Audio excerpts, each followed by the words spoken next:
they surveying land? Like, were they going out there to? They were flying to his private island. Okay, to do what? To do what? To do what? No, that's the question. No, it is the question. Wait a second. Marshall, hold on, Marshall. I'm going to hand the room to you in a few minutes, but let me say this. There's witness, survivor statements of what happened on that island and who was there. Maybe we should release some of those. I don't know.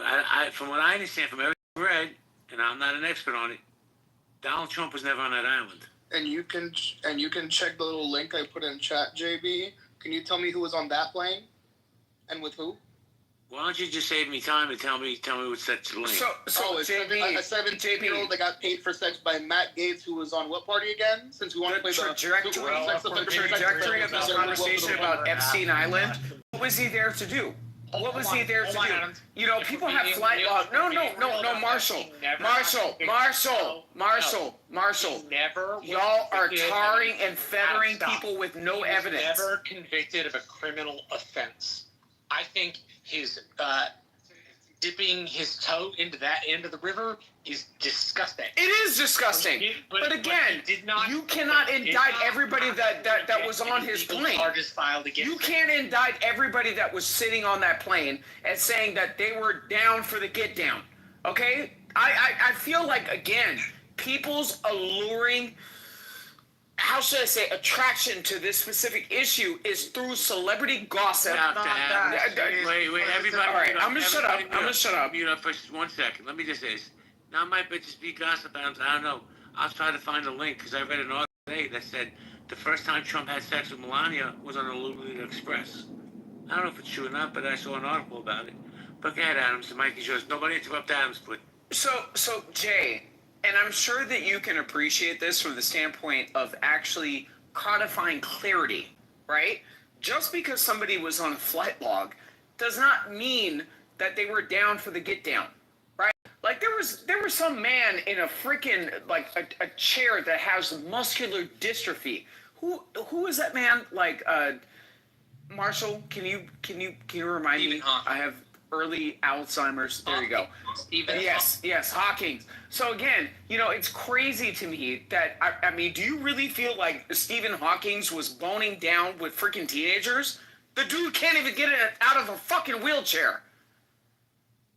Well, that doesn't mean there wasn't no young honey there slobbing on that knob.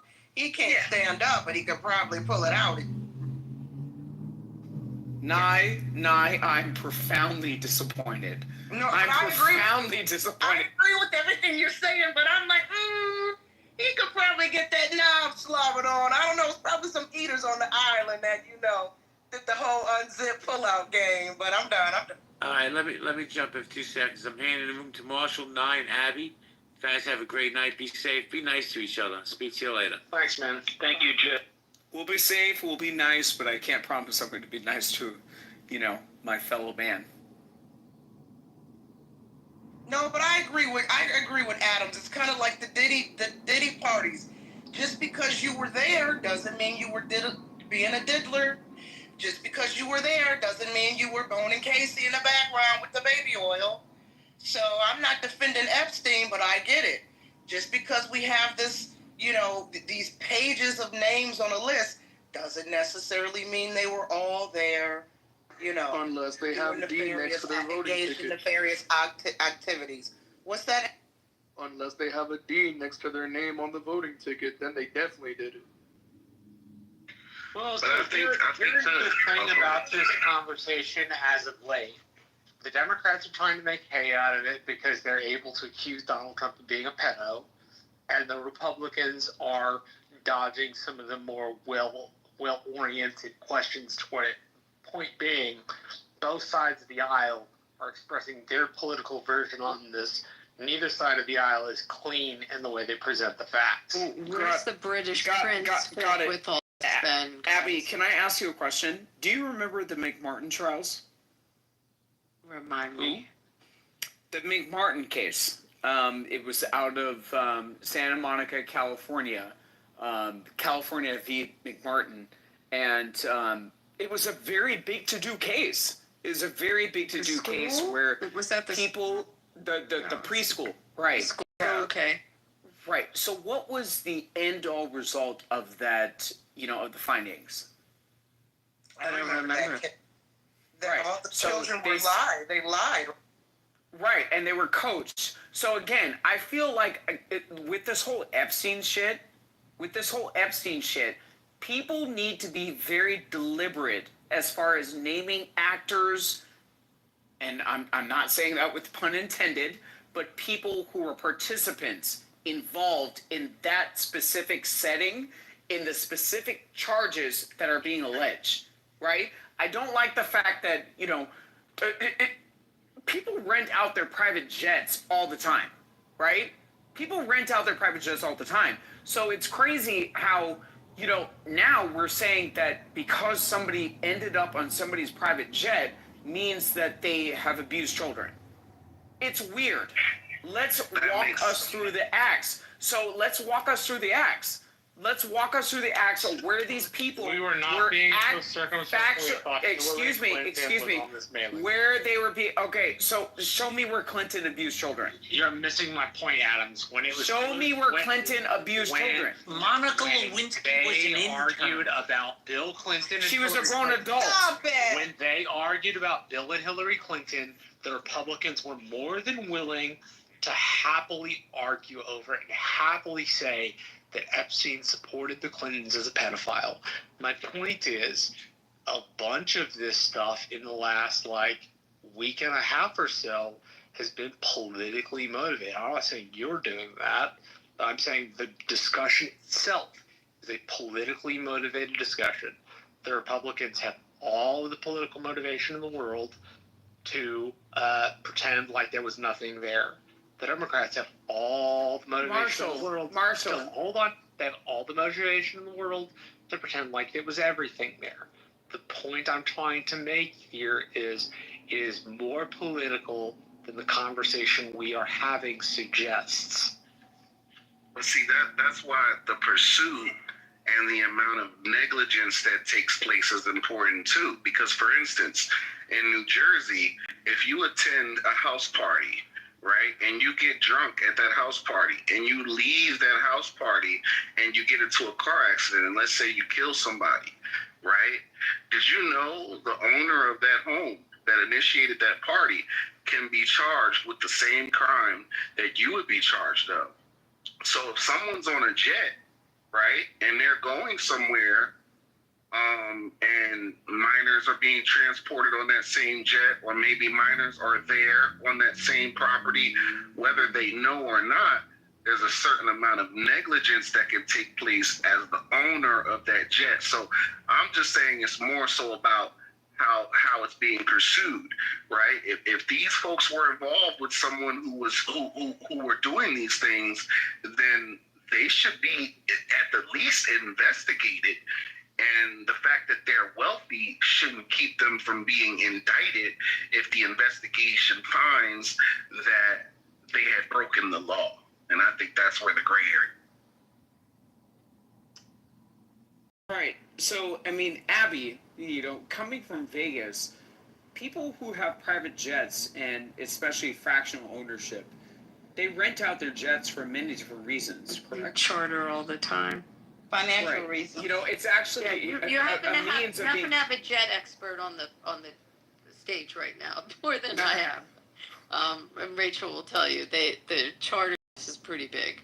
Right. Yeah. So, it's a way to, people who actually have that said jet to be able to sustain the ownership, right?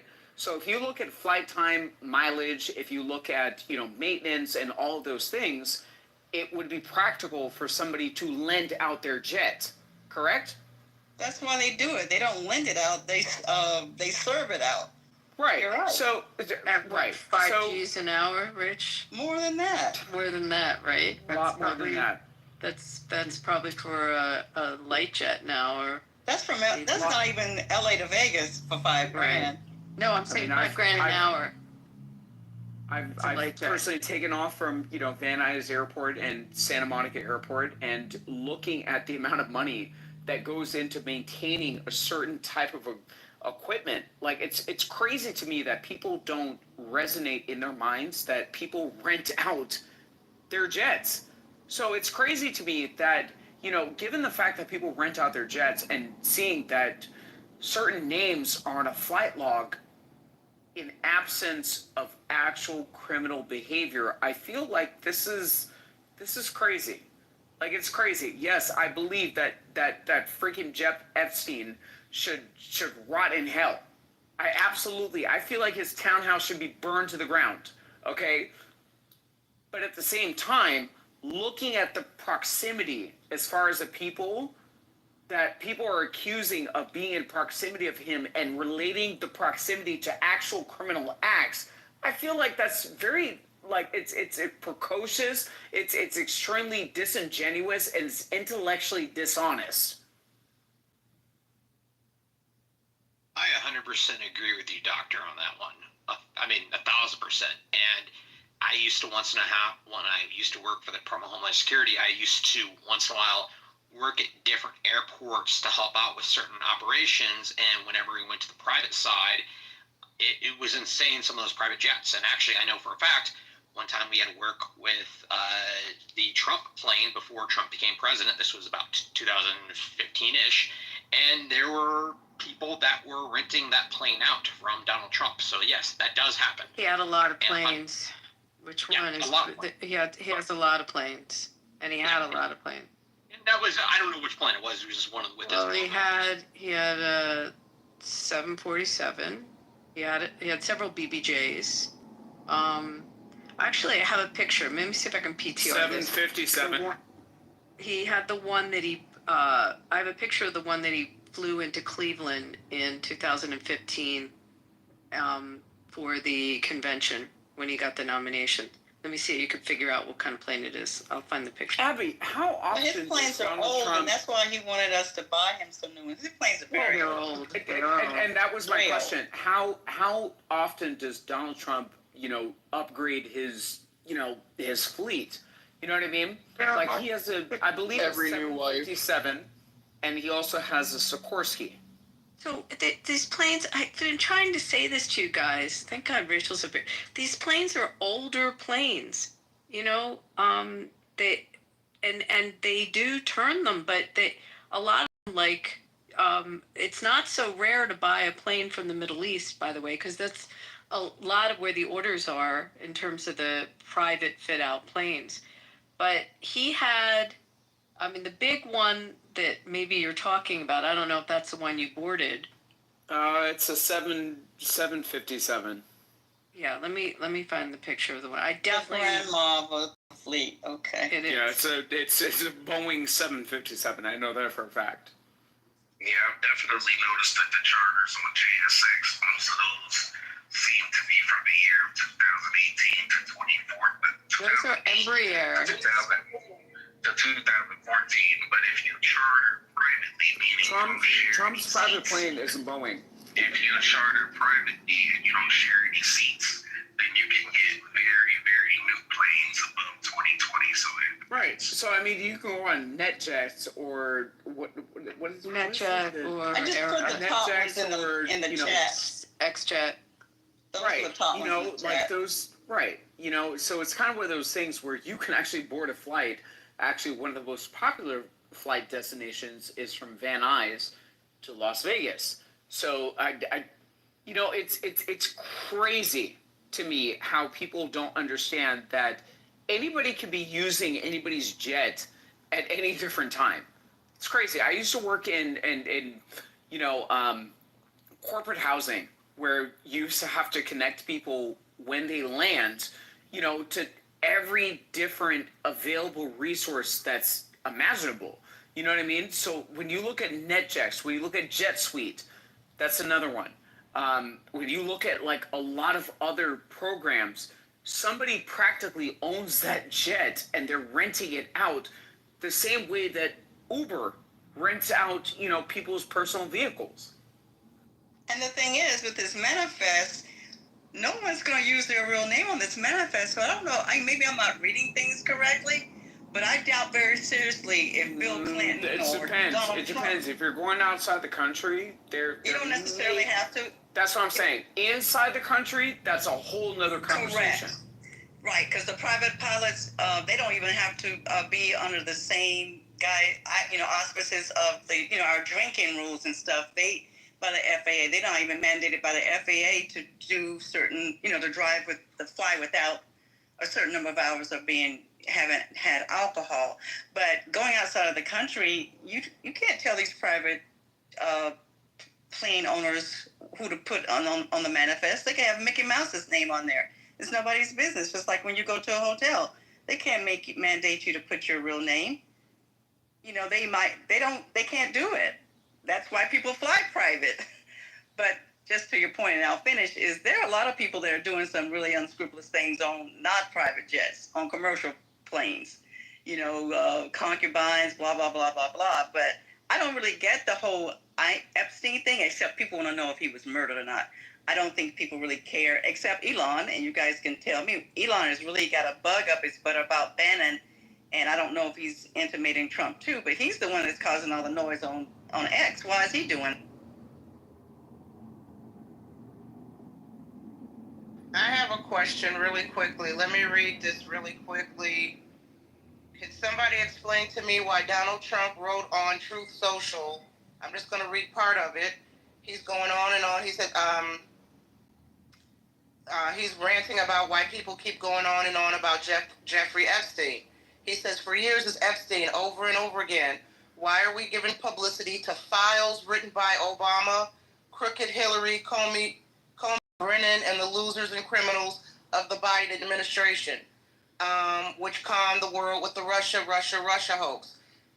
So the Epstein files were written by Obama? Question mark. I'll land there.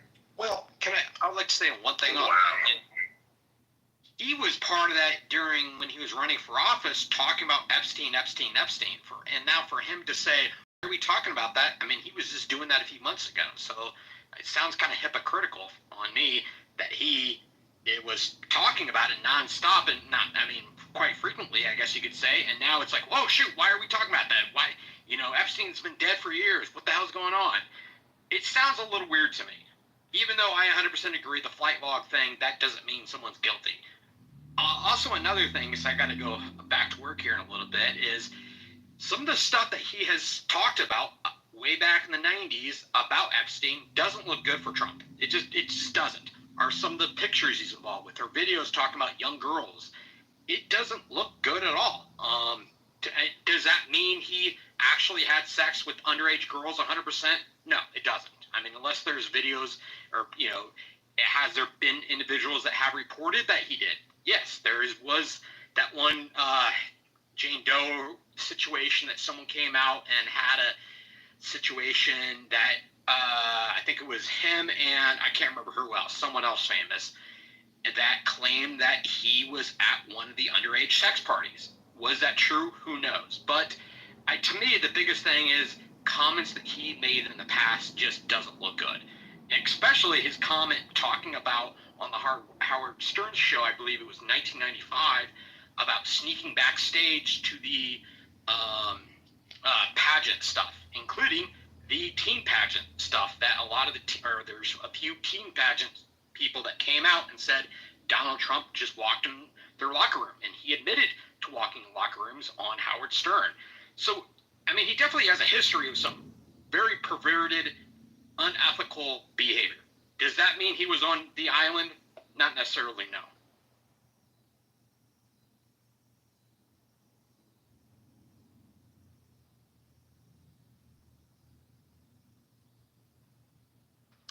Well, I know a lot of people on social media thought it was quite interesting when this administration announced last week, whenever it was, that the files weren't going to be released. There are no files, there's no list, et cetera, et cetera, et cetera. America's Dad, a.k.a. Tom Hanks, posted a photo, just a random, strange photo, where he's just, some of y'all may have seen it, he's just kind of smiling into the camera. A lot of folks thought it was odd. I mean, he's not promoting a film right now, I don't think, or a play or anything. He hasn't been mentioned in the media in a hot minute. But, of course, he has, since the COVID lockdown, been under suspicion that he's involved with child sex trafficking. Some folks believe that he was responsible for the suicide of, I think, Isaac Cappy is his name. But anyway, he posted this photo, and a lot of folks seem to think that the photo was a message that Tom Hanks was sending, and that message was, haha, I'm protected. They're protecting me. They're protecting guys like me and women. There's nothing you can do about it. And by you, either those who are investigating, those who are those in either federal agents or investigators on the Epstein case, perhaps if they were looking to crack down on individuals involved, prosecute individuals involved, prosecute names on the list. Many people seem to think Hanks was sending a message like, I'm safe, I'm protected, we're all protected, we can sleep easy now. Because if y'all remember during COVID, when the hammer was coming down, he fled to Greece because Greece has no extradition laws as it relates to sex trafficking, I think, or child molestation, one of the two. I think his wife is Greek, but don't quote me on that. So I don't know. It's kind of interesting, Tom Hanks, with his seemingly subliminal messages that he was sending. After the file, they said they're not going to release the file. Was he sending subliminal messages, or Did you say Tom Hanks went to Greece? I didn't follow that part. Yeah, was it 2 or 3 years ago during the COVID lockdown when allegedly they said he was being questioned? I thought he went to Australia, and his wife's Rita Wilson. But I thought he went to Australia during COVID. Am I wrong? I thought it was Greece, but I'll have to Google it. Because he got COVID there. Remember, he went to Australia? Or he was working on a film, and they all got COVID on the film, like in the early days of COVID. Maybe I'm... Yeah, I remember that, but the theory was that it was PR, that he didn't really have COVID, that it was just a PR play. But how do we know that other than people just guessing? Abby, you're right. He was in Australia. Like, when it gets to all this celebrity gossip, like, how do you know? Is it because he got captured on a TV camera, or are we just making assumptions? How did I know he was in Australia? Because it was all over the news. No, I mean, because the general thing over Tom Hanks that he had some subliminal message. Like, how did people know that there was some sort of a subliminal message? I'm still lost on that. No, what I said was it was people's theories. Just theories. Okay. That makes more sense now. Thank you. I mean, isn't there a royal family member that's caught up in this? Yeah, Andrew. Andrew, right. It's Andrew. Definitely got down with the people of the minor persuasion there and did not get thrown in prison.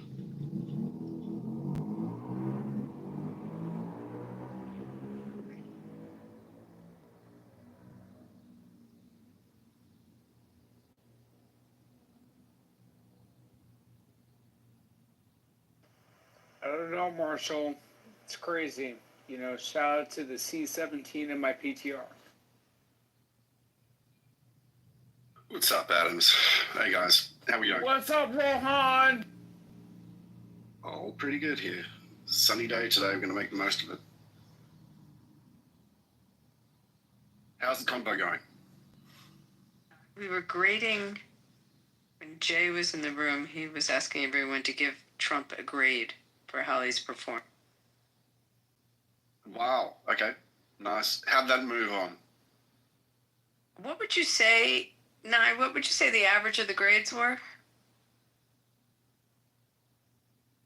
I'm sorry, did you say me? Yeah. What did you say? What do you think the average of the grades were that we were hearing, if you were to average them all out? Oh, I think I was the only one who gave him an A++. I think there were a couple of, I think I heard one person say A, but I think they were definitely B and lower, if memory serves me correct. I think there were a lot of B's and some D pluses. Okay, what's the commonality with the people who are doing D+? I'm now curious. But we had 1 or 2 F's.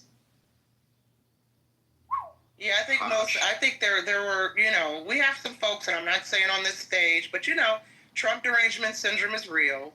And so, we didn't have too many people with a B and above during. What do people think about the possibility of Trump getting a Nobel Peace Prize? It's fucking laughable. Really? Do you think the Abraham Accords were laughable? XG? Do you think those were laughable? Just curious. Yeah, I think it's laughable that they bombed Iran too, yeah. Wait, you didn't answer my question. Because you never can answer a direct question. What do you think of the Abraham Accords? Do you think they're laughable? Yeah, whatever. Really? So Yeah. what do you think happened really as a don't result of what do you think happened as a result of the Abraham Accords? Do you know? Or you just This making that up? magical prosperity time of peace. Do you happen to know what happened as a result of the Abraham Accords? Is it just going to be you spewing it on propaganda? No, I'm not at all. I'm asking you if you happen to know what the byproduct was of the Abraham Accord. So XG, just listen and try to learn. That's all I'm saying, buddy. Brother, I'm just going to have to listen to Abby talk about Israel for 30 minutes straight. Listen to Abby. Abby actually brings a great set of experience into this conversation. Actually, I don't have to talk about it. You can go use your Grok or ChatGPT. I'd recommend the Encyclopedia Britannica. It's really good. But you could use whatever you want to research what was the result of the Abraham Accords, what countries entered into it, and what was the aftermath of them, what changed in the region as a result of them. Just you tell me if they're a joke, like you said. I'm not going to sit here and school you, and I think everyone else on the stage knows about them, but you can take the time. Yeah, I don't know what the fuck Bahrain's contributing to dog shit. Bahrain is a gorgeous, wonderful, gorgeous country that's also one of the wealthiest countries in the world. It's an oil-producing country. Correct. It's not wealthy because everybody's making a great time over there. It's wealthy because they're fucking stocked up on oil. That's the big... Do you know that Bahrain happens to be a very tolerant country? Do you know that about Bahrain? No, considering the fact that during one of the Formula One races over there, there were little missiles going through there nearly, but... Do you know that Bahrain has had, it's been a multi-faith country for centuries? Do you know that about Bahrain? Congratulations, so has the U.S. Woohoo. Wow, so contentious. Really sort of unbelievable. Do you know what the Abrahamic Center is, HG? No, I do not. Why don't you Google the Abrahamic Center in Abu Dhabi and tell me if that's a joke or not. Yeah, I'm sorry, but I'm really not going to play with the moral grandstanding, Abby. Like, I really It's don't not give a shit. moral grandstanding. I just asked a direct question. What was the aftermath and the result of the Abraham Accords? This is a pretty easy question. Yeah, it's just a joint agreement. So I'm so sorry. What do you want me to say about joint agreements happening? Well, what do you think happens after an agreement is signed? What's the purpose of the agreement? Cooperations in fields. I'm sorry. Give me a second. I have a customer walking in. Guys, is this like a waste of time? Yeah, I've got a feeling it's pretty much a waste of time. I mean, the question I put was like, what are people's feelings about Trump getting, potentially getting a Nobel Peace Prize? So, like, XG, I mean, like, if you've got an opinion about it, let's talk about it. If he's nominated, he's entitled. That's my opinion. Well, just because the person's nominated doesn't necessarily mean they're entitled. It has to go I said through that's judgment. my opinion. If he's actually nominated and it's my opinion, he should be considered for it. I mean, that's just my opinion. Hey, Rachel, good to see you. Hey. Rohan, it's Mitch. I think the prestige of the... Hey, buddy. I think the prestige of the Nobel Peace Prize has been really diminished because they've given it to a lot of people that either didn't deserve it or, went to war, created conflicts after. It's an interesting point. I'm not going to... Just it further. I mean, they gave it to Yasser Arafat. Hello. Yeah, well, I mean, nobody could argue that was a shock. Let's fact.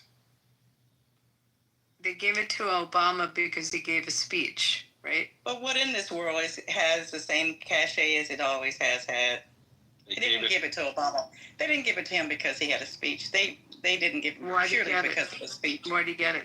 I Googled it last night. Do I have to Google it again, Abby? I think it has something to do with International what? international relations, or about the same thing that Trump will be nominated for. His work with the international something, but I'll go ahead and do it. I was doing something else. Nations? It was something about global. I'll just go ahead and He got it in June of the first term. Right? Why was Obama? Why did Obama get the?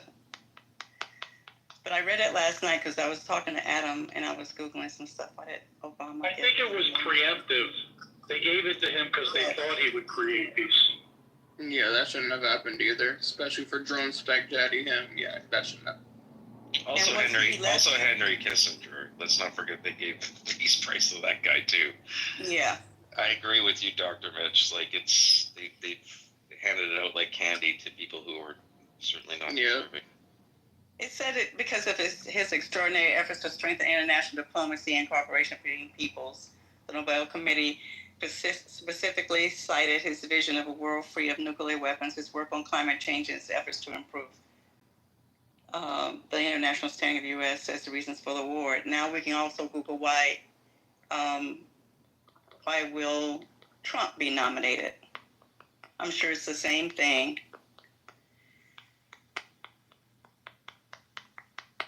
Unless you guys want to take over. I have it here. I put it in ChatGPT.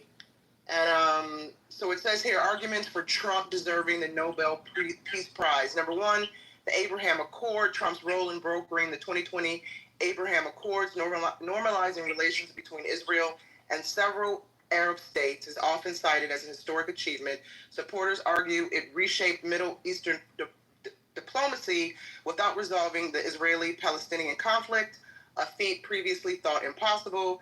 The second point it notes is the Israel-Iran ceasefire. Trump's leadership in negotiating a ceasefire between Israel and Iran after a 12-day conflict in June, including the U.S. strikes on Iran's nuclear facilities, is praised by some as preventing a broader war and curbing Iran's nuclear ambitions. The third point is the India-Pakistan de-escalation. It says here, Pakistan nominated Trump for the prize in June 2025 for his diplomatic intervention in the May 2025 conflict, credited with averting a nuclear crisis in Kashmir. The next point is Uganda. What's it? Oh yeah, that's pretty much it. Congo or Rwanda is the. Congo. Correct. Yeah. That one's probably hasn't been added to the list yet because it's so fresh, right? But that's it's not fresh. Well, his insertion within the conflict is something that's relatively fresh. But I mean, nobody would fucking know it. Like over 860,000 people have been killed in Congo. It doesn't even show up on it doesn't show up on the map. It's one of the most brutal fucking instances of a shot of humanity. Is just insane, but it doesn't show up in the media. Can I was a Kissinger fan, so I'm gonna have pushback on you guys being against him getting the Nobel Prize. Oh no! I mean, I get the pragmatism of Kissinger, but when you have that much death toll under your belt, I just don't know if you can mop it up with opening up China or whatever the hell, or delaying. Like the guy, not only like he ended up coming up with the deal he ended up coming up with in the end, right? With the North Vietnamese, that was something that he was a big part of kiboshing in '68 when Johnson was about to make the deal in Paris. He actually was part of the negotiations and was feeding information to Nixon to to help kibosh it by creating doubt in the South Koreans' minds so that Nixon had a better chance of winning the 68 election, because they were about to get the deal they end up really getting in 72, 73. But when were the Paris Accords signed? What year did they sign? 73, I think. 73, right. 73. The war ended. 75 was when the U.S. pulled out completely. When we pulled out. Nixon resigned in 74, August of 74. Yeah, but the point is that Johnson got there in 68, and Kissinger was part of that delegation, and he was feeding information to Nixon, because he's like, if Johnson pulls us off and we don't get the South Koreans away from the table, Johnson's going to pull this rabbit out of a hat like a week or two before the 68 elections, and you're going to lose. And so they deliberately kiboshed, and he was a big part of that. That's a major reason why Nixon brought Kissinger into the fold, because he was a Rockefeller Republican. The guy was a Machiavellian asshole. Okay, you can hate him. Well, I don't hate it. It's not that I hate him. The most controversial. Actually, there was so Arafat was definitely more controversial than him. And I was just reading this. There's a woman. No, not a woman. The one from Miramar that was given it and then went on to kill a whole bunch of people. Yes, that too. Yeah, that was recently, right? With the that was 91. The Muslim 91. I know, but what I was saying was the recent massacre of Muslims in Myanmar was what tainted her legacy, right? But no, I mean, I just look. To me, death toll is a really important consideration, because it's just the accumulation of human death and suffering. And Kissinger has a lot of blood on his hands, and so does Arafat, and so does this Myanmar person, and a bunch of other people. I think Dr. Mitch is right. It's a pretty tainted award at this point. And in Obama, I mean, it was like preemptive, some sort of forecasting what he was going to do, because he got it within months of becoming president. He hadn't really achieved anything. He bailed out the banks, but he went on to escalate the war on terror and extrajudicial killings with drone strikes and a bunch of failed nation states as a result of U.S. intervention. I don't know. Who's the Antichrist? Actually, like very highly of you. Tell me what you really think. That was a good one. What? That Obama's the Antichrist. I'm like, tell me what you really. I don't think that. What's the skinny on them? Is it just the press trying to make it seem like their marriage is on the rocks, or is there something behind that? Well, folks in Washington, who was that one reporter? What's the blonde woman's name? Oh, God. She runs a podcast. I can't think of her name. I think she used to be on Fox News. They made a movie about her. Why'd you, God, all right, I'll get it in my head. Right, I know we all know. What's that, Dr. Mitch? It's not Megyn Kelly? No, I think it is Megyn Kelly. Let me look it up so I can see the face. Is it Megyn Kelly? Or maybe it might be McCann's daughter. But what if, Abby, I mean, they're both highly educated, well-adjusted, successful people. They've been putting on a smile for 8 years. And what if they want to live separate lives? I have no judgment. I was just curious if. I'm just saying. And what about Donald and Melania? What's their marriage like? I don't even know what my boyfriend is. Who knows? I don't know what my own boyfriend is right now, and so our marriage might be on the rocks. I'm not even married to him, but you know what I mean. But no, I was just curious because I see a lot popping up on social media about it. Now I don't follow like the tabloids on the marriages, but that's why I was curious. if I was missing something on that. Well, I read that she was having. Hold on, really quickly. I think it was Megyn Kelly or John McCain's daughter, McCain's daughter. One of them said that it's no secret. I'm just. Don't shoot the messenger. One of them said it's no secret in Washington circles and D.C. circles that the Obama's marriage is over. There was some talk that they were going to announce their separation, within the weeks or, immediate months after Trump's presidential win. They didn't want to announce it right after this recent election cycle. And then there have been rumors that they've been pushing it back even further. But according to either it was Megyn or the McCain girl who said in Washington, D.C., everybody knows that the marriage is over. And then let's not forget there were the rumors that he was dating Jennifer Aniston, and she had to come out and say those rumors are not true, although she doesn't mind being romantically linked to him via tabloids, but she says it's not true. So we're going to believe Megyn Kelly and what's her name, McCain, and he's going to... Yeah, whatever. And then he's going to... What kind of degree does Jennifer Aniston have? What law school did she go to? He's just going to... He's so undisciplined with his penis that he's going to drop to a lower standard than his wife. Some of these things are just incredulous to me, but I could be wrong. He has all the women in the world, all the 191 countries in the world, but he's going to go to Malibu and get Jennifer Aniston. Okay. No, I think she looks pretty good, personally. I'm not talking about her looks.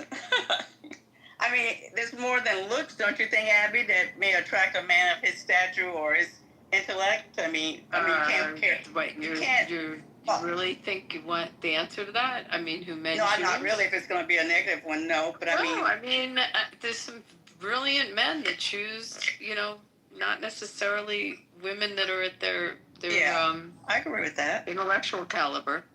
There's some men like trophies. I mean, we never know what the next chapter of their lives are. They sometimes go with something you would never expect. I mean, I don't know what Bezos' first wife was like versus who he's with now, or, I mean, you can't really predict that. But I didn't know the Jennifer Aniston thing. That's pretty wild. What? I was just thinking, as you're telling the story, like, what would it be like for the two of them to be single? Like, how would they date? Well, last year he was gay, so I can't keep up. Well, didn't they release some? Didn't they confirm that this man was gay through a book or a biography or some love letters that he wrote and said, he's explored with his sexuality in college days? And what about the white dude way back in the day during Obama's first term? Remember the white dude who went before Congress and said him and Obama were smoking crack and gargling and gargling each other's gravy in the backseat of the limo, and then he turned up dead? I mean, I don't think it's a stunning secret that Obama is bi at the very least. Haven't we confirmed that through his own writing? But how can we know about any of these people's personal lives when we can't even know what our own partners are doing? That's my question. Because they release biographies and just with because letters. something salacious is written. Because they do biographies. I mean, that's a lot of it, and everyone, it's curiosity with celebrities, clearly. And wait, don't we remember, guys, ladies and gentlemen, the most stunning of all stunning? Remember that footage that went viral within the last year or so of John Legend and his weird wife, Chrissy Teigen? Oh, please. Right. And Who they was were dragging child abuse sex victims. Oh, yeah. That weirdo. It's crazy. No, but wait, remember they asked them... Her sister lives here. Wait, hold on. Remember they asked the Legend couple to describe your best sex or your wildest sex or kinkiest sexual adventure or something like that. It was a question about sex and their sex life. And remember Chrissy Teigen was like, well, that Obama thing was fun. And John Legend was so speechless. So disgusting. Right? He looked like she had just told revealed the key to life. And within like a week or so, the Obamas had to come out and put out a statement to clarify, because all the social media wanted to know, what did Chrissy Teigen mean by that? Go Google it if y'all don't believe me. So to Rachel's point, now I see you don't know what's going on with these couples. Hey, did this actually happen, guys? I'm having a crisis. I'm so sorry. Clubhouse crash out moment. George, did this actually happen? George. Oh God, George, meet up. You're making me look bad. Bad. Stop it, George. Stop. Thank you. Let's move on. Wait, I got another. Google this and read this. So this is. When did this? Is a year ago? You said this happened.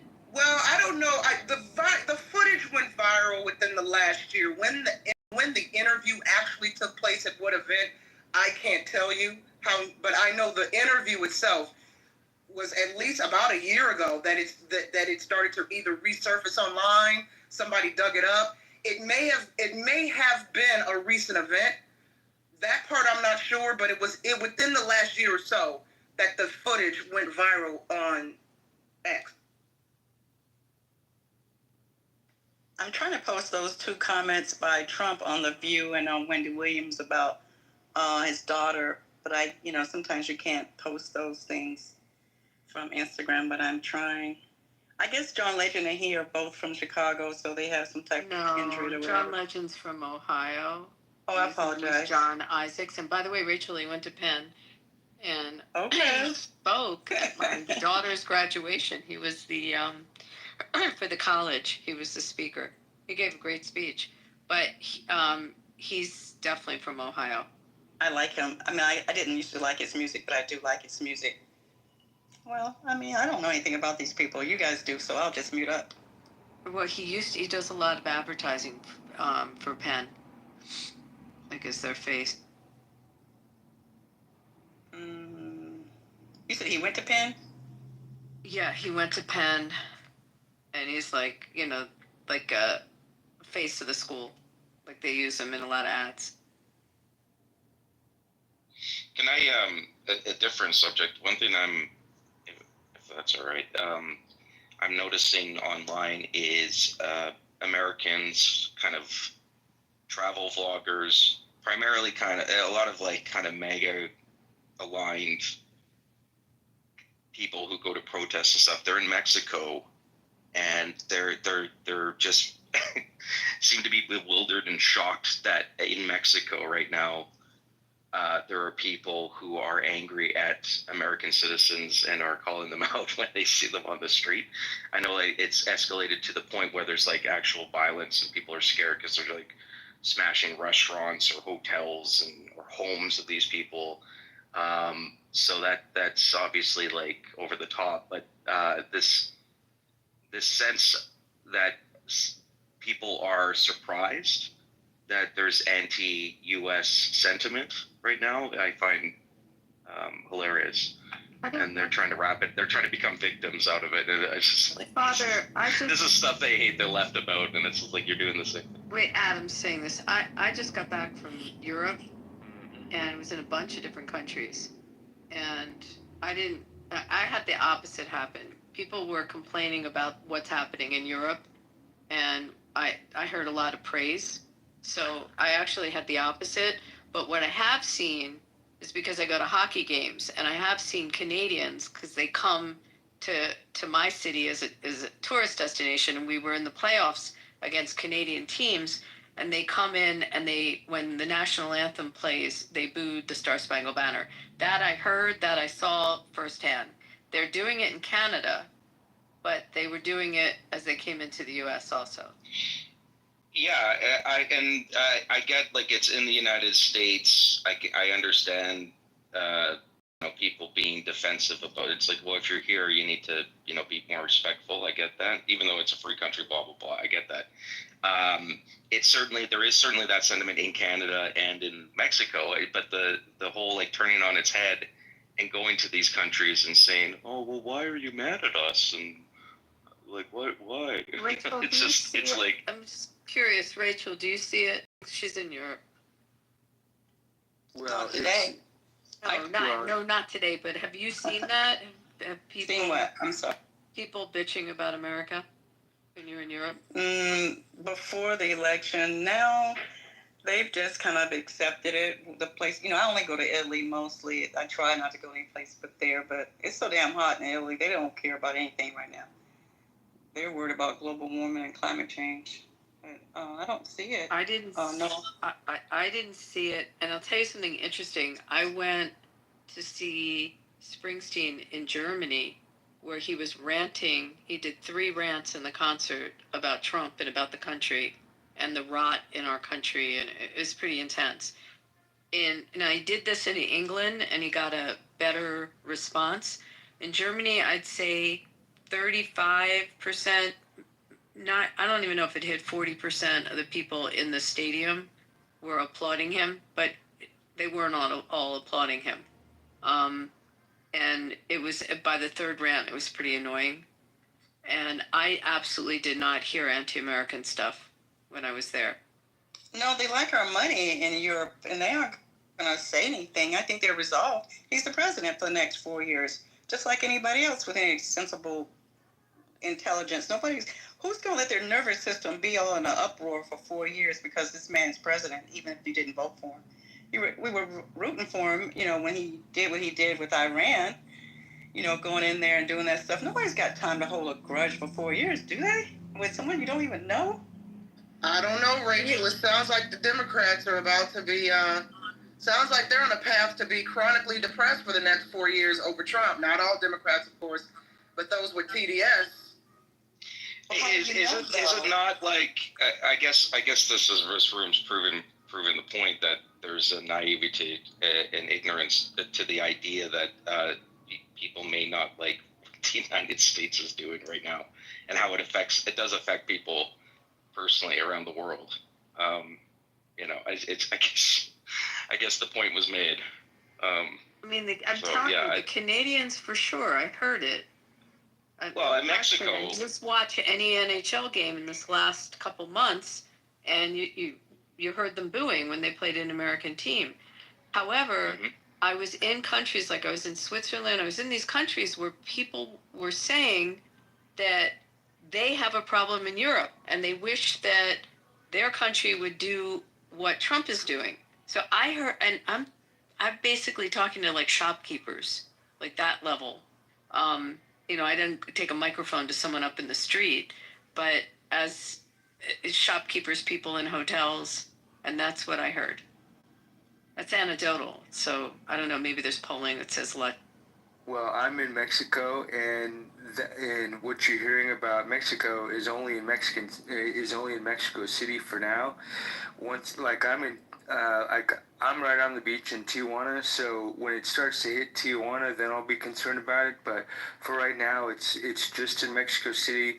Mexico City does have like 30 million people, so it's kind of a big, it's kind of a big place. But for right now, it's only in Mexico.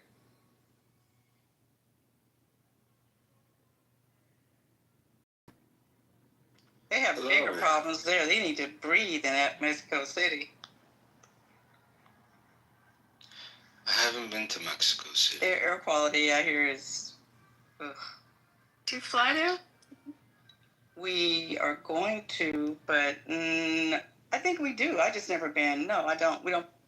Another city that would remain unless they do. But no, not out of... Maybe if you don't fly, it'll improve the air quality. Hello, I am the great genius of history. Do you have any questions for me? Yes, when will the aliens be here to I know nothing of any extraterrestrials. I know nothing of any gods. Well, then you're not great. You're not great, sir. Stop coming up on these stages with the lies, sir. I'm just kidding. I don't want no... I'm simply a teacher of language and literature who has stumbled upon I thought the aliens gifted us with language and literature from Sirius. No, it's quite simple. It's basic biology, basic primatology. You're hearing it live. Any questions? Are we all familiar with the proposition? Guys, it was nice chatting with all of you. Where are you going, Abby? So simple primatology. Good night, Simple Abby. primatology. Guys. That's Rachel, what the Bible is about. Good night, Abby. Rachel, I'll send you a message. Good night, guys. Just vibes, world. Night. Good night, Abby. Listen, ladies and gentlemen, here's the thing. Wait, hold Solomonic, on. best nature, sperm donor babies. Okay, hold on. French, Hebrew education. Okay, I don't have time for the nonsense. Listen, JB opened this house. This is JB's room. I am working as always. Okay? So, I'm going to be honest. Your girl does not want to leave this discussion without co-mods. So, I am going to close the room unless Ro wants to host the room. But I feel like we have probably reached the end, as Jim Morrison so eloquently told us back in the 60s and the 70s.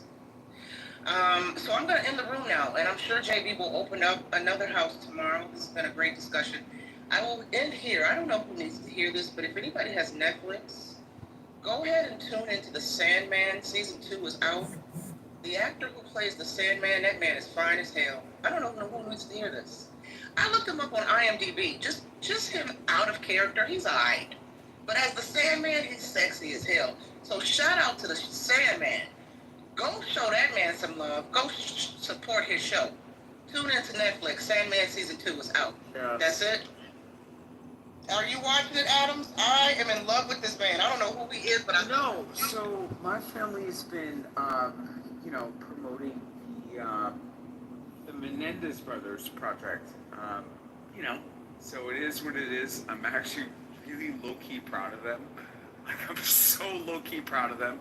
Like, it is what it is. Like, that show actually creeped into some of, like, the hottest... Oh, my God. I can't even, like, it is what it is. But, yeah. Netflix. Tune into Netflix. Don't listen to Clubhouse. And, yeah. Caribbean and African people are not black. Thank you. First of all, I love Adams. Shout out to Adams. Okay, sounds like I need to be watching the Menendez Brothers. That's one show that I've purposely not watched yet because I lived through it, just like the Dahmer. I lived through Dahmer. And even though I do like the actor that plays Dahmer, I haven't watched the Dahmer series on Netflix either because I feel like mentally and spiritually I'm not ready to relive that. But the actor who plays Dahmer, that's another five-knuckle guy, another hottie, in my opinion. I don't discriminate, ladies and gentlemen. I like guys of all races. But it just so happens right now I'm giving a shout-out to two of the hottest white guys on Netflix right now, the Dahmer dude and the Sandman. So tune in, get with it. And I'll see y'all tomorrow. I'm sure I'll be up in these clubhouse streets later tonight, listening to learn, or joining JB tomorrow. And on that note, in the words of Dr. Frankenfurter from Rocky Horror Picture Show. Good night, you filthy animals. And don't dream it, be it. All the stuff that's happened, because I started to look it up. Does anybody know, like, the laundry list of stuff that's happened since Elon talked about releasing the files and, like, related them, like, tied them to Trump? Like, definitely Iran's been bombed. Like, I mean, it's been a whole bunch of stuff that's gone on that's been, like, the National Guard and the Marines have been sent to L.A. Like, a ton of shit has happened. Like, the wag the dog stuff to, like, sort of, just get you off of that.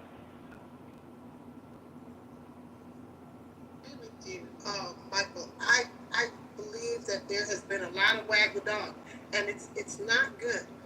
There's been a lot of distractions, and now all of a sudden in that meeting, which Lisa was playing, I was literally watching the tape, and he's literally saying, "No more Epstein. We don't need to talk about Epstein anymore.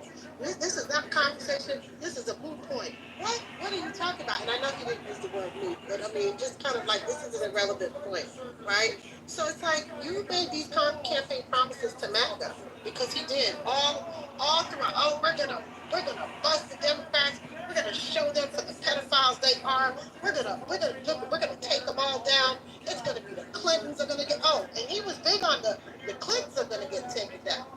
That was one of his big talking points during that conversation as far as these campaign promises. So MAGA is very divided right now. Like I said, we may not be seeing without X, shit, that shit is nuts. What is going on? Because you have some MAGA saying this is a bridge too damn far for them.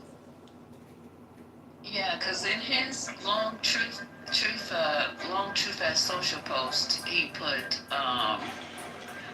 wait, here he is, guys, and what did he say?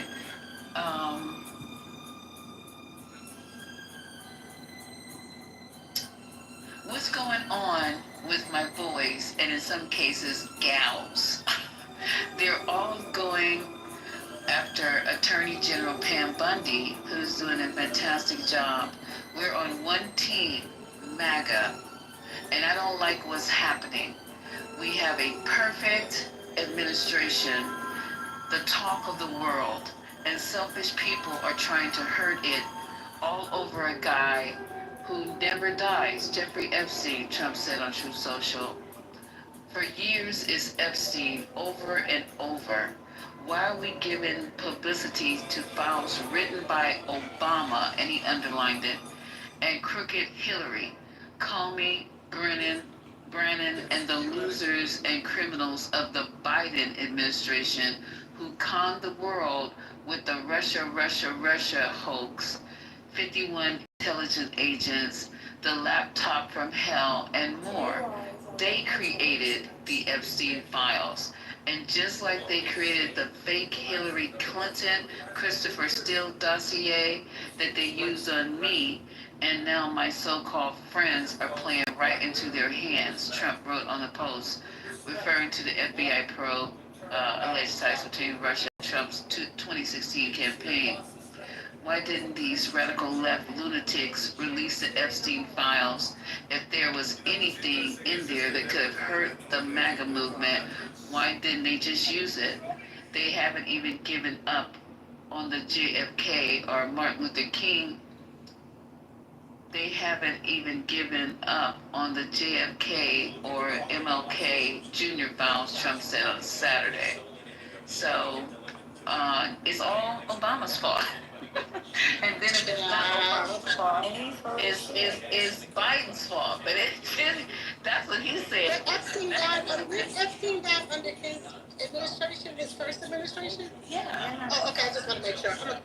So it was under the Obama administration. But the thing that's crazy, right? He claims he released the JFK files and the MLK files. The fucking files are like, somebody look, it's like 90% of their files have already been released. When it came to fucking Martin Luther King, the only thing that hasn't been released were the tapes. And the family asked to not release the tapes until they hear it. And then not only on top of that, let's pretend the family didn't give a damn if they got released. The FBI still has to go over the tapes to know what needs to be cut and what can go forward because of certain names that may be implicated. And they're still alive. Like there's a fucking way that they release fucking top secret information. Like he's full of shit. And it's crazy that he brought up the Epstein when he's the reason why this fucking shit is a fucking thing. Exactly. So if this was somebody, a kid, if we were like listening to an elementary school student say the stuff he said, somebody put like basically third grader's voice to what Trump was saying. It literally the shit that you just whatever that was that got read or we listened to, like he literally like Marsha. It's like, no, it was Greg and Bobby and Cindy did it. I didn't do it. Like he literally is like a kid blaming other people. The fact that it's our president, I guess what I'm saying is like the fact that we even discussed this seriously is because of his position.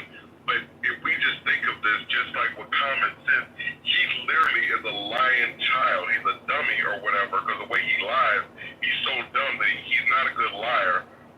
But he literally gets caught in every fucking lie he does. Just said all that to say that essentially, I mean, we all know what it is or whatever. It's like, and then Trump talks about Epstein, he called him a creep. There's literally a video of him where it looks like he's almost licking Jeffrey Epstein's ear, and then Jeffrey's like giggling like a schoolgirl or whatever. They were boys, they were tight, they were running chicks out of there, or what? Not running chicks, they're running underage girls like through his house. I mean, it is what it is. It's like all this other stuff is just performance. It's just we know what Trump is doing. I guess all I'm saying is like it's not serious. So Michael, that video that you were talking about, there were women dancers all over the damn place, and they were literally. And there was a lip syncer who had read some of what he was saying. He was talking about, yeah, I guess I can bang her tonight. That was part of the thing. So even if these weren't underage girls, these girls were really young because a lot of these girls were 18, 19 college students who literally were cheerleading for one of the teams. I can't remember. But there's so much video out there. There's even a video and there's a picture of him and a young girl that's floated for years. There was a case that literally of a 13-year-old who had accused Trump of sexually assaulting her, and that got buried, just like a lot of things got buried. Rez, we did a whole room on that. We had an attorney who was handling the Epstein Island part of it. She was located in the islands, and she was handling that part because there's a component of it that they were investigating on the island side, right? So she came on to 420 and she was talking about it, and this girl, this child, it was two of them. It was her and her friend, and Jeffrey and Trump were fighting over who was going to take their virginity. And I forgot who got her first. Michael remembers more of it than I do because I be prepping these shows and I don't remember these shows. Be prepping these rooms and I don't remember it, exact details. But Michael, wasn't it them? It was Jeffrey and Donald arguing over who was going to take these girls' virginity, right? And then tell the rest, and then one of them disappeared, and she said her friend disappeared, and she doesn't know what happened to her when they were both 13 to 15 years old. Mike. Is Michael still on the stage, or we lost him? I gotta look at the phone. Yeah, Michael actually read that deposition. That was in the deposition. Yeah, that was crazy. So, Rez, we know about that situation, and they buried it because she had Lisa. God damn it, her mom. They both practiced together in California. Oh my God, this is so old. I'm just really just talking off the top of my head. But they were representing it. What's the name of the term? That Congressman Lake, whatever her name. No, it's the famous, isn't it Gloria Allred? Yes, I know she was involved in that. Yes. Yeah, her daughter actually had the case, and her daughter's name is Lisa Allred, right? And and when they were getting ready to actually just have the press conference to announce what the charges, they couldn't find her. She went underground. As a matter of fact, she called and told her that she was afraid for her life. And don't you guys remember that day she was having that press conference? And it was actually some of it was on the air live. Y'all don't remember that? Oh my goodness. I don't remember the press conference, but I read it. I read about it. Yeah, I remember seeing her. Let me see if I can find the actual clip. The girl called her on the phone. It wasn't like she just went underground and she was missing, and told her that she had gotten death threats and she was afraid for her life. And then she didn't want to come because she thought she was going to be killed. Let's see if I can find it. Crazy. Here. Oh, okay. Well, I'm looking for that. Let's finish out the TMZ thing because I always have so many things going on at one time. Let's finish this out while I'm looking for this other one. Saying that Bongino was blindsided, didn't know about the 1 minute that was missing, and if there really is a missing, is he back on the conspiracy theory? I don't believe he's back in the conspiracy theory. I haven't heard that. And obviously, if you're going to go murder someone in a minute, I've never murdered anyone. Maybe I guess you could do it. But that is a very short period of time. In which to hang them, I'm not quite sure. But be that as it may, the reality is, yes, there's a lot of suspicious things about Epstein's death. I mean, he was on suicide watch, and yet somehow he was committing suicide, according to authorities. So, yeah. However, we have not heard, nor has Bongino stated or implied in any way, shape, or form that he believes that there was a murder. Apparently, he still believes, Kash Patel believes, all the official authorities believe that this was a suicide. And he's pissed off because he thinks Pat Bondi mishandled it. Correct. What happened with Bondi is early on in the administration, Bondi said, I've got the Epstein client list. She didn't, these are her direct words, but responding to a question about Epstein's client list, she says, I have it on my desk. She said she was going to review it and then she was going to release everything. Well, it turns out, according to them, there's no client list. So it appears, the best we can tell, that Bondi had believed that these things existed, and rather than sort of ascertain the facts ahead of time, shot out of the cannon, made these statements, and then it's sort of clean up on Isle Maga that's continuing to go on. Right. So you got to imagine that for Dan Bongino and for Kash Patel, that there are people in their world who are coming after them, right? They're probably getting a lot of heat from the people that they used to when they were just doing podcasts and they weren't actually running the FBI, who were saying, what gives, guys? We talked about this for years, and now it seems like you just abandoned us. So I'm imagining that's the heat that they're feeling, which is leading to this battle at the White House. Yeah, the quote John F. Kennedy, I think, who said that those who ride the tiger often end up inside it. And once you start kind of going down this route, you might have to commit to the bit. Now, I'm not going to comment, or I don't know whether they had these sincere beliefs ahead of time, or whether they were just sort of manipulating people. I can't speak to that. I don't have all the facts. I haven't ascertained that. I haven't interviewed them about that. But what we can say is that they made all of these statements as podcast guys and as influencers and as people who had no real authority and had no real responsibility to speak responsibly. Once they got in the FBI, things changed. So the bottom line is this. It's a lot easier to podcast and post and say whatever comes into your head than it is to actually govern or work as a sworn law enforcement agent in the FBI. Well, the other way, look, the other way of looking at that is that when you get into the Trump administration, you better get on board or you're booted. So we're not sure. Every administration. I mean, yeah, right? Well, that's true. That's true. But real quick, last thing. Why is Amazon paying me $600 a day?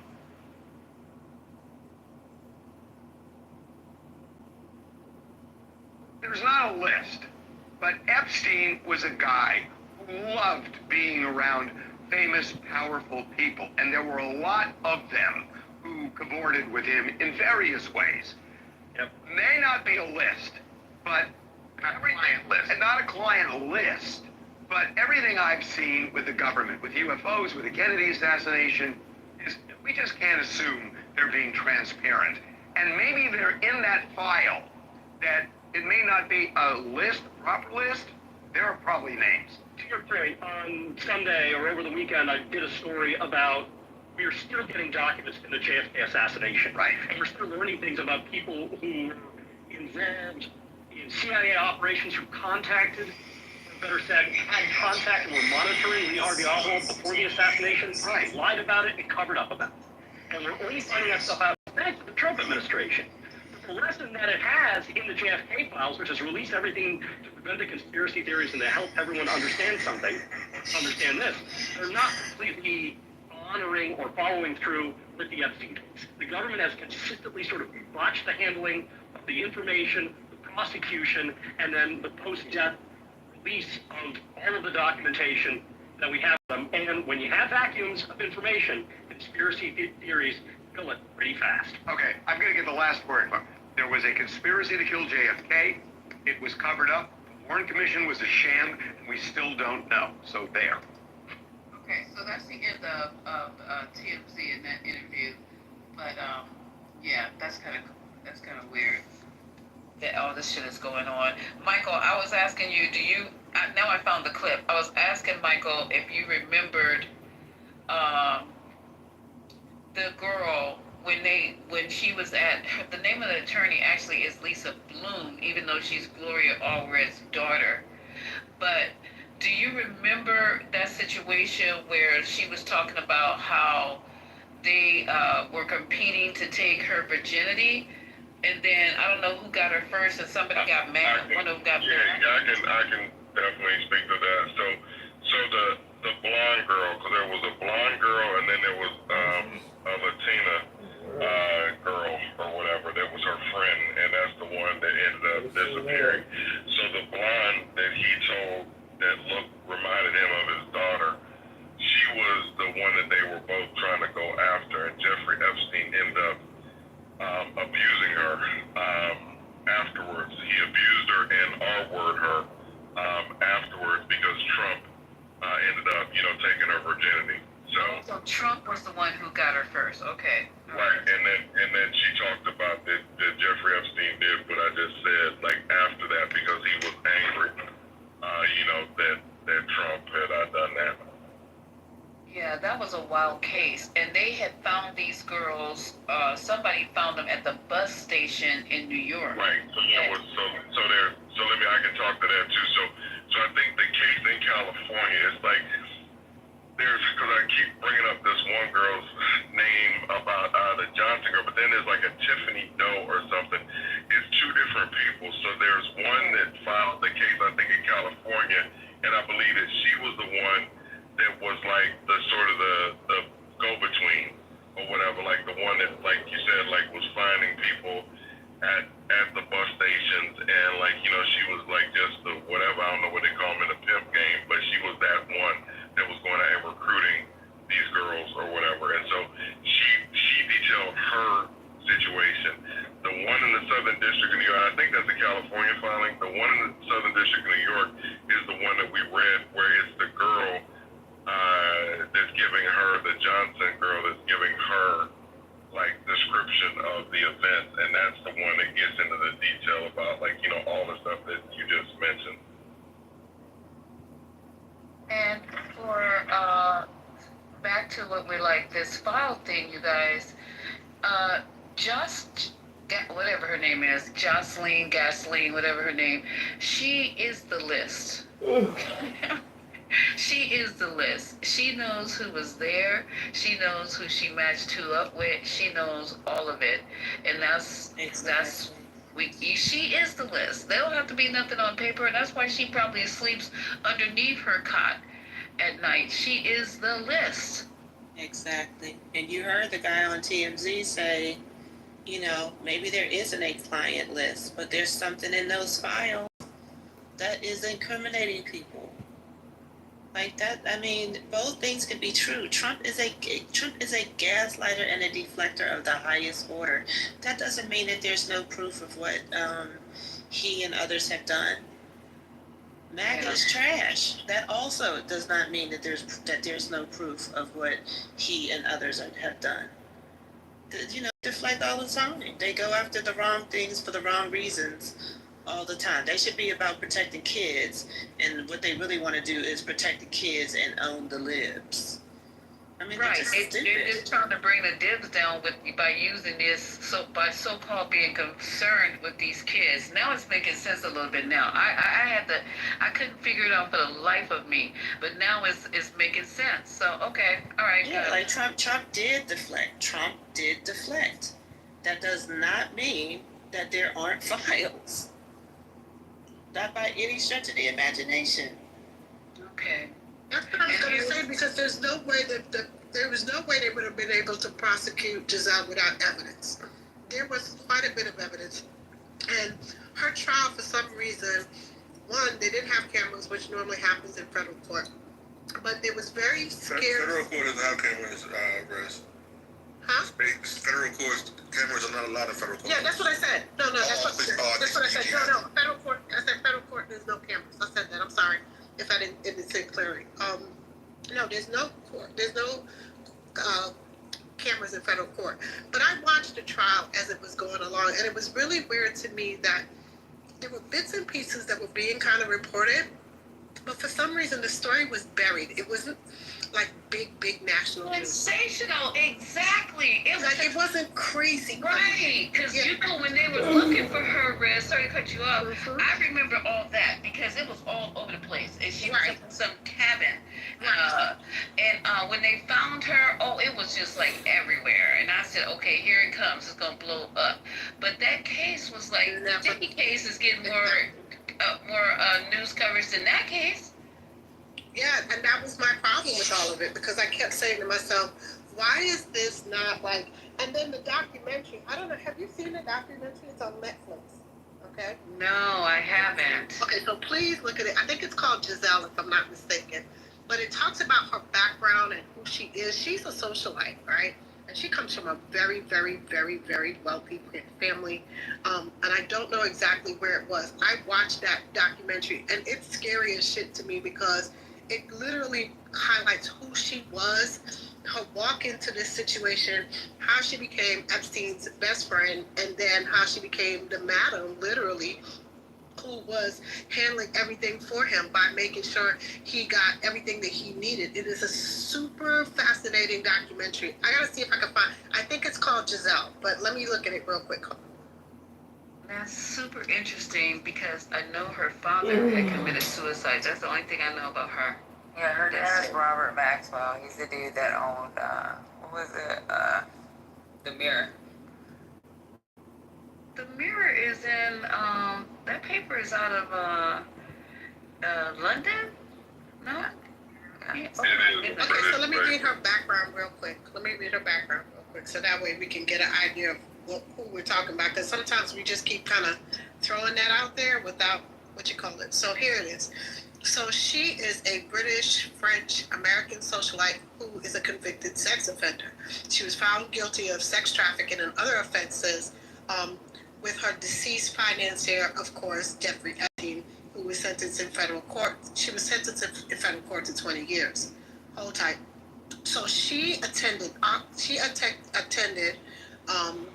Balliol College in Oxford in the 80s. She became a prominent member of social scenes in London because of her father, Robert Maxwell. Right? Then she moved to New York and she had a relationship with Epstein. Maxwell founded a nonprofit to protect oceans in 2012. Following the sex trafficking sex trafficking allegations being brought by prosecutors against Epstein in 2019, the organization announced its cessation of the operation. So whatever little thing she was funneling through, that also got shut down. So it says she was convicted of 5 of the 6, 5 of the 6 charges? Charges, yeah. So it literally says here, and I'm getting ready to go there. Her father was from a Jewish family. Her mother was from a French Protestant family. Okay. But when you went off, I don't know if you heard us when you went off mic. Can you hear me now? Yeah, no, I said I don't know if you heard me and Patty. Didn't the dad commit suicide? He did. Yeah. So what happened with her father was he was when he died, she was broke as fuck, so she was no longer rich. Her father had a scandal that happened behind the mirror. He was getting pension money. So like, there's a whole story behind this shit. The only thing she had was social standing, and she had friends. So she was going from home to home. She met him at a party, and he happened to be rich at the time. She became his girlfriend and his fixer.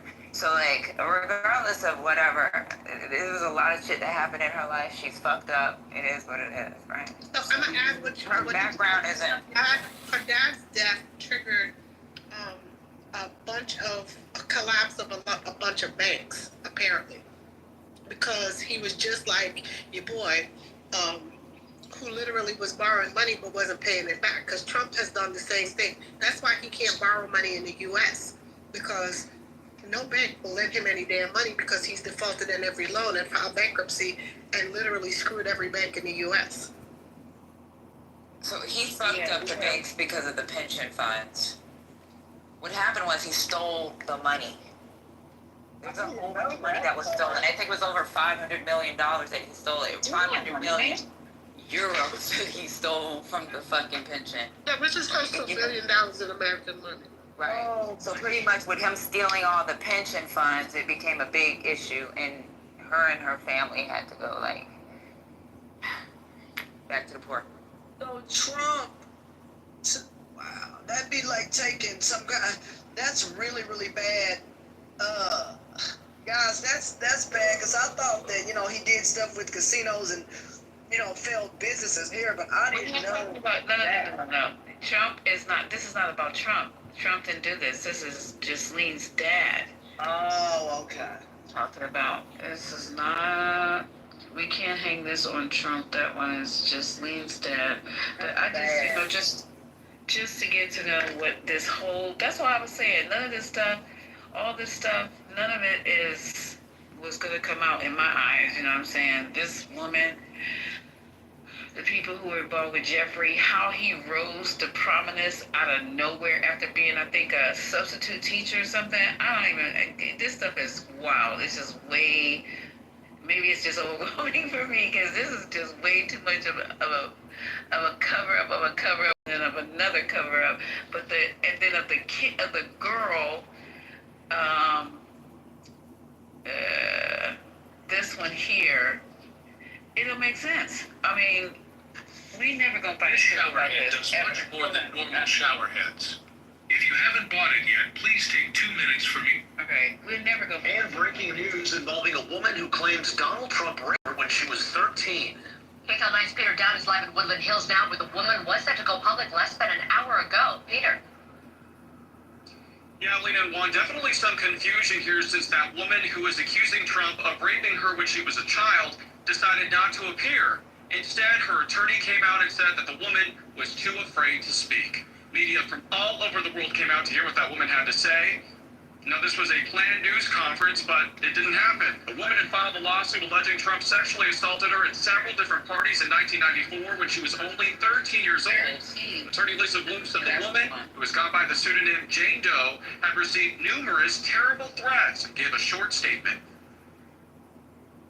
Jane Doe has received numerous threats today, as have all the Trump accusers that I have represented. She is living in fear. She has decided that she is too afraid to show her face. She's in here all day, ready to do it, but unfortunately, she's in terrible fear. I get that part. Totally. See, this is the stuff that people don't be talking about, Lise. This is what I was saying, that, like, we forget this is not just, these Epstein files. There's a bigger picture involved in this. You know what I mean? I do know what you mean. That's why I said there's so many layers of this. That's why I said we'll never get the truth out of this, because you got one Trump, your president. Then you got Epstein, it took a dive. Jocelyn, she knows that she better not say nothing, because then she'll be like, hey, it's just too much. And then we got all the people who were, the people, I don't know who they are. I don't know how many they are. But these 10,000 videotapes or whatever that is, right? And then no one ever went to jail for assaulting and raping these kids. I don't even get this whole thing is going to be the biggest cover-up of all time, the biggest scandal of all time.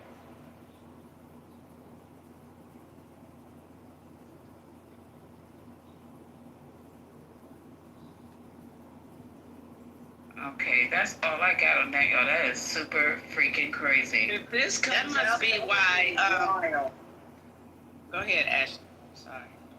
No, I was saying if this stuff comes out, man, this would be a huge bombshell. You know what I mean? So I hope that all of this that we have in front of us, momentum, that's the word I'm looking for. All the momentum that we have, we got to take this stuff to the primaries and things like that and use this as fuel, because this looks really bad. What you just made, how do you guys think this is going to affect the primary, Ashton? Nobody said that but Ashton. I know. How is it'll be 10 more scandals before midterm. Yeah, because somebody going to be losing jobs. Yeah, that'd be wild. The primary. But I was just gonna say real quick, that's why Trump is trying to, or the rumors that he was going to pardon Diddy or something. I don't know why I feel like Diddy on those tapes, and that he might have some info. It would be crazy to do that. Yeah, we lose it. Why you pardon Diddy? Yeah, I can say that though. I can say that because that's what I wanted to say. I don't. That part, that. was going to add to the notion of the primaries. I mean, we are in July right now of 2025, and forgive me, I'm downstairs at the bar at the hotel, but I just offer up, looking back at this cat got inaugurated in January, and I can't even remember all the shit that he has done that I have forgotten about in the past 6 to 7 months. So the notion that this, the Epstein crap will stick until a year from now, 12 months from now, 13 months from now, and then ultimately until November of 2026. I'm not saying don't consider that, but it just we're in the upside down where I feel like I feel like last week feels like it was 2 years ago. So to game out another 13, 14, 15 months from now, I mean, keep that in mind. Yes, but it's like we need to have a tally of all the crap between now and my bosses.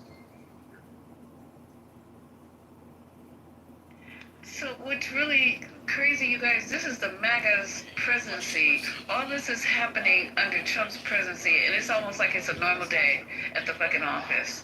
All this stuff is going on, and I can't even imagine if it was anybody else. Got this scandal, first with the... Oh my God, I don't even want to be calling. I don't want to be going down the list right now of everything that's happened since this man's been in office, and we're almost becoming numb to it, immune to it. This is a big scandal right here, and we're just like, it's another day in Trump world. Do you think, Lisa, that we've just become so desensitized to all of it because every week the news, every 24 hours, the news cycle is constantly going with some bullshit that Trump done did, whether he's bombing non-existent areas. I forgot about that. Right. Whether he's bombing non-existent areas of Iran as far as nuclear sites, whether he's claiming that he needs a new Nobel Peace Prize because Netanyahu now has given him a Nobel Peace Prize for a war that had still continuing on today.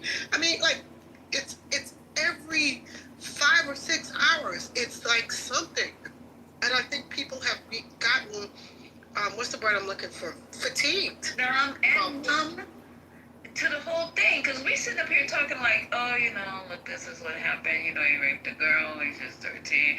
It's very passe. Yes. And the immigrants, anybody else we would be screaming. We would be screaming. The immigrant situation that's going on, the military that's in California that's not leaving, Holman saying that, get used to it. We can stop people just by the way they look. What else? I mean, even his assassination attempts was like, assassination attempts. JD. Y'all got one more time. Go ahead, JD. I was just saying, the assassination attempts. I literally fell out my chair. Literally. Go ahead. You done? Okay, now y'all can speak. So understand.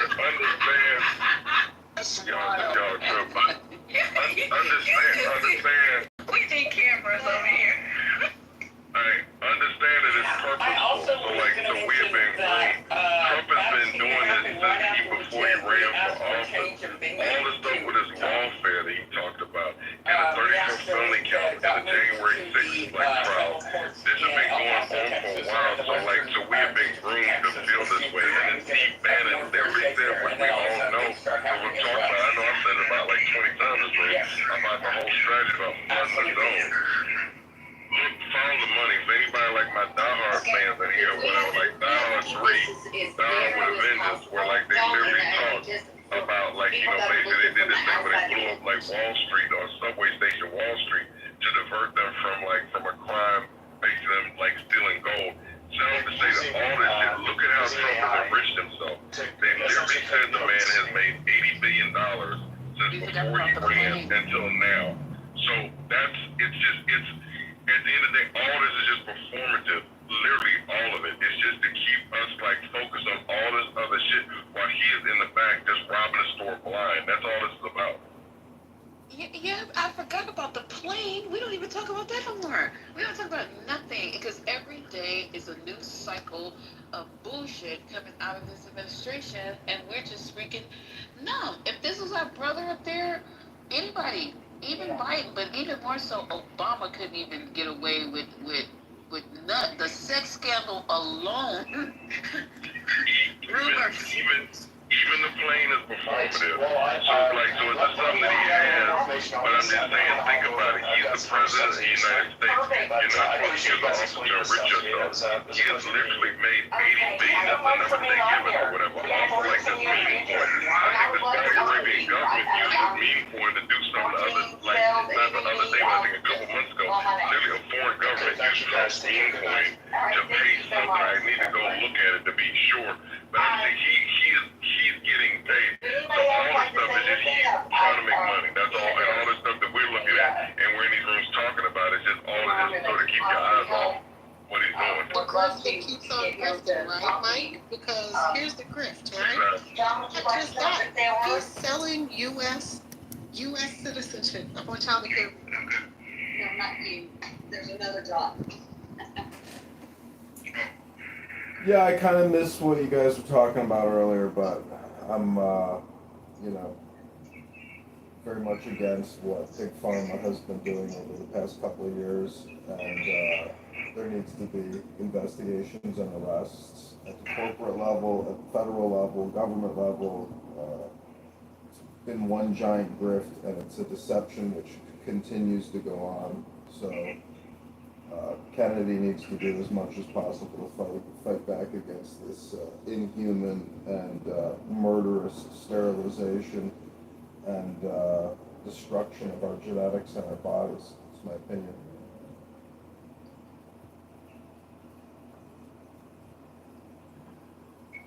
So are you a congressman from Illinois? I'm running right now against a candidate who promoted vaccines to everybody in his district and said, if you don't get vaccinated, we're never going to stop this pandemic. And he's a big recipient of big pharma money, big health insurance money, and so I'm running against him. I'm a candidate elect. Are you running for the 2026 election? Yeah, primary is in March. Okay, got it.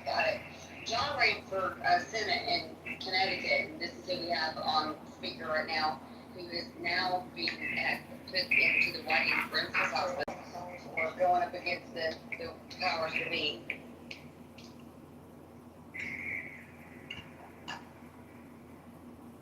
So we're running up. When you look at Eli Lilly and all these manufacturers, these psychotics, it's a plain your face. What's going on? Exactly. There's a book called Design Practice of Papers, which is a must read for anyone who is fearful of being first medicated. You gotta read this book. It's about Zyprexa. It's amazing how the judges allowed the promotion of a drug that they knew was harmful. And it's used all over the place in 17 states. Sued Eli Lilly for the manufacturing of Zyprexa and won $1 billion for. And many states, like Connecticut, are still pushing Zyprexa with the full knowledge that it leads to brain damage. It's ridiculous that it's medication for.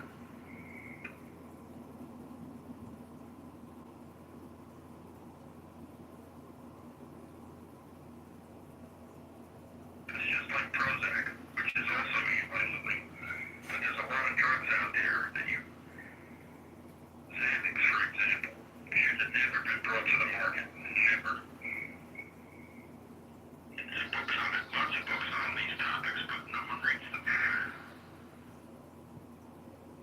get more concerned about the doctors getting kickbacks from Big Pharma. It's ridiculous. I'm going to see if I can get John to play that. If I'm sure people understand that. But I'm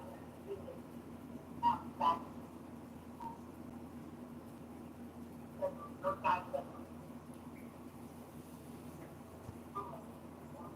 I'll see you live.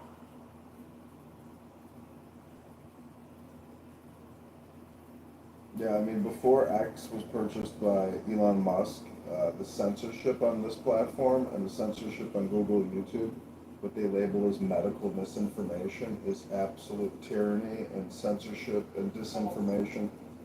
So it's all coming out, and if there's so much information to even contend with, and that individual that died suddenly account, you know, they post statistics about adverse effect, and I'm just absolutely amazed that just people that I know, I mean, they're not even looking at this information, and they're still, I mean, there's people out there still getting booster shots, and you can go to Walgreens right now and get your COVID-19 update boosters. So it's like nothing, you know, Trump, in my opinion, he's pro Big Pharma, and so we're not going to see any change from him. I mean, it's really we, the people who are organizing on social audio, that are able to push back against this mass sterilization and mass genetic destruction and compromisation of our immune systems. I mean, this is not health. People need to be in the sun, they need to be in the gym, they need to be eating well, and all these other propaganda might make money through Medicare, Medicaid, and borrowing money from the Federal Reserve to fund it all is absolute madness and stupidity and hypnosis propaganda. I mean, it's complete mind control through nonstop advertising, and so many of these doctors are on compensation plans with Big Pharma, and there's no transparency. But because of X, we're able to get a glimpse into the medical industrial complex to see just how criminal it is and how these doctors don't provide any health care. They're just consumer packaged good product pushers, and it's absolutely revolting, and makes me very angry. Well, I think Bobby Kennedy is there for a reason. We'll see. I hope so. So I'm gonna what I'm gonna do, John, is when you have to leave, and I'm sure you have to leave here in a few minutes because it's 11 o'clock almost on your time, right? I'm gonna play this. I'm gonna play it because Dawn wasn't able to get it played, so I can play it as soon as I get off the phone with you. Okay, I'm out. I'll see you tomorrow. Okay, see you later, and we're gonna be good. Thanks, everyone. I appreciate it greatly. He said thank you, We're everyone. making a difference. You have no idea. The cases that we're working on right now are just absolute musts. Yes. Talk to you soon. Thanks. Bye.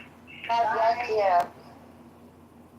Okay, I'm gonna play this recording. Tell me if you guys can hear it. Good morning, Mayor. For the record, paper meter sponsor for the state, calling number 35 on the docket, John Flynn, F-L-Y, sorry.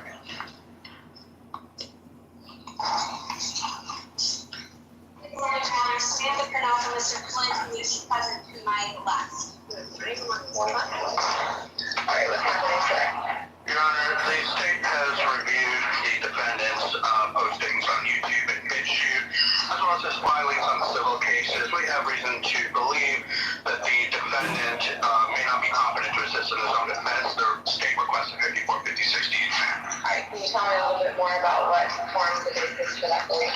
Yes, Your Honor. The defendant has posted his belief, which is not based in any sort of reality, that the judges of the Superior Court in Stanford are involved in a conspiracy against him with his prior business, that they have committed upwards of 500,000 felonies, that his failure to get enough petition signatures for his run for U.S. Senate was a result of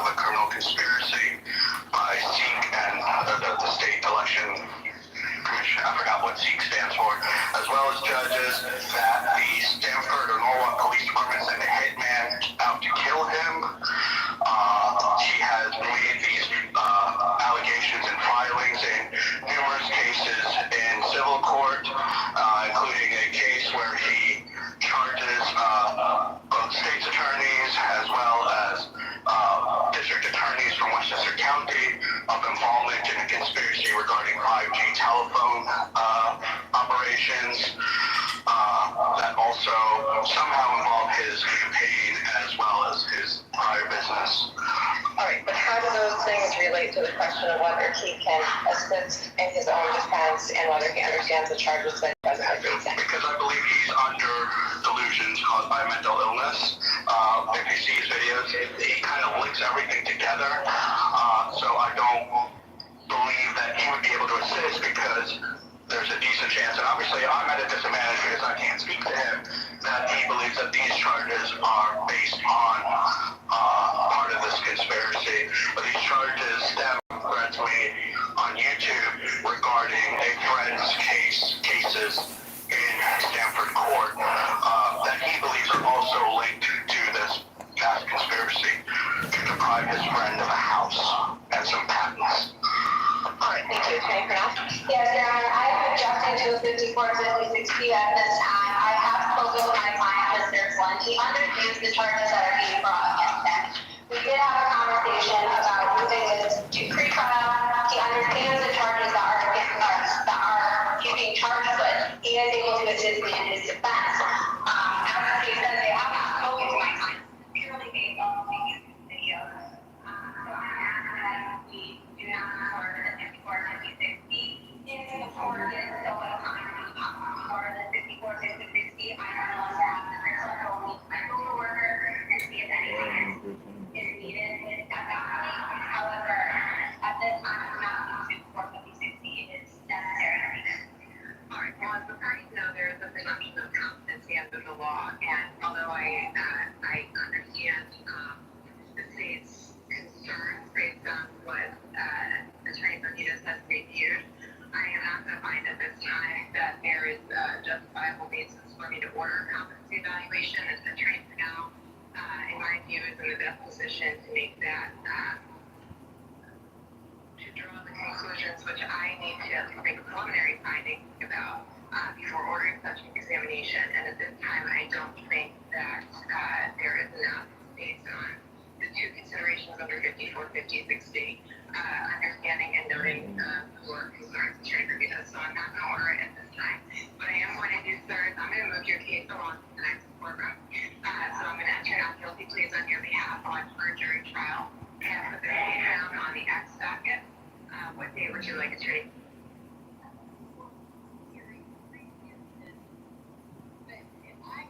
What date, what court? The exact date, the exact court. That was on 3/31/23. 3/31/23, and what court? This is the same court. Bridgeport, Connecticut, what court? Okay, so that's criminal court, is that federal court? Who was the judge? John, do you know that? I think that was Sarah Russell. Was that Mary Elizabeth Lee Reed? Was that Sarah Russell?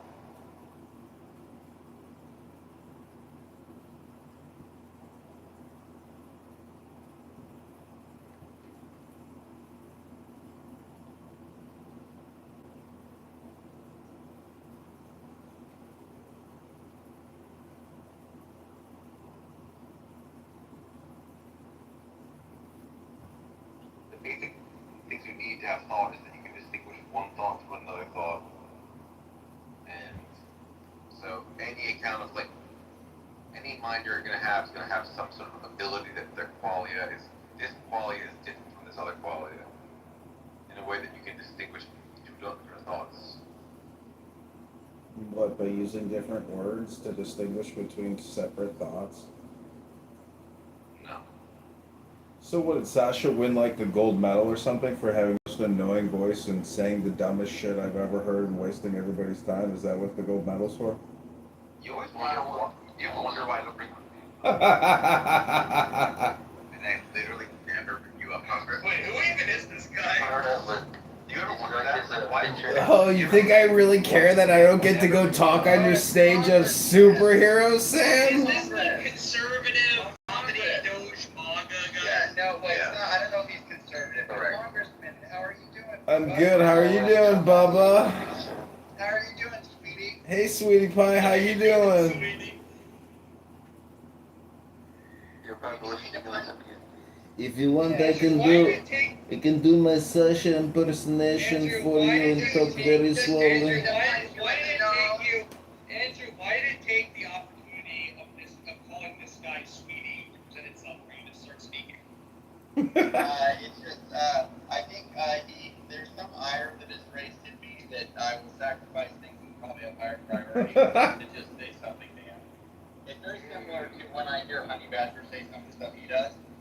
I kind of drop everything. I used to kind of be that way with Sully, but I think God did fit some amends made. I mean, Andrew, you really don't think that you've wasted an incredible amount of time on this app doing nothing? And what do you do, Congressman? I waste my time too here, but at least I record it. You stream our nonsense. That's right. You sit there and do like neo-Nazi signs and have a Jewish symbol in the back of the freaking. I'm doing neo-Nazi signs. Wow. And you're sitting there saying, "Go Israel," and you're putting Snoop Dogg on your head and doing all kinds of weird stuff. Wow. Very productive, brother. Very, very productive. Very productive. You could have read the Bible 10 times on this app to everybody here by now. Yeah. Well, what did you have? You probably had for once. How about that? How about that? How about I read books all the time? How about that?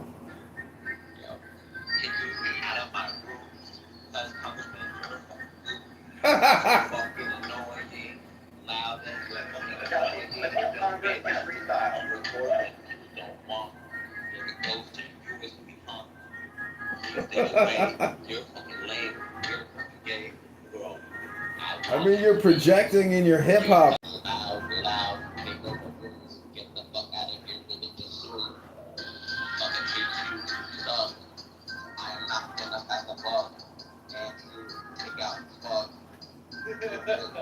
Yo, Congressman, you're an asshole. You're a motherfucking asshole. One broke you with my lasso, and then you're fucking out, bro. Bro, I just think that you're that guy, though. I just think that I'm sorry. I mean, I can respond in a hip hop style if you'd like. I want to hear it. Yeah, call number it. Funny with the money. Oh, you got me mistaken, honey. I don't want to rape you. I just want to troll you. The visa, capisha? I'm out like the papers. Who's the head honcho on Clown House Macho? Congressman! Awful. So, anyways, yeah, is Zeleny? No, Zeleny and Sasha. But, you know, I don't even know why you guys spend so much time listening to Sasha. And why do you entertain the fact that you claim he's trans? Alright. Let's calm yourself. I mean, that's a legitimate question. Why do you guys communicate with him as if he's a woman? And you legitimately? Congressman, if you make LGBTQIA insults, you will find yourself in the audience. I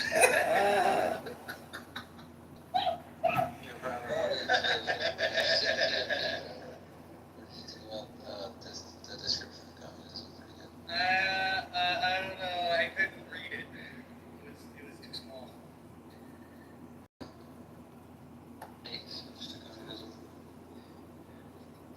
Hey, we can't. I agree, Andrew. Come on up here, Monica. I tried to invite you. Andrew, your mic is bad. Oh, I tried to invite Monica. No, all the stuff you said before.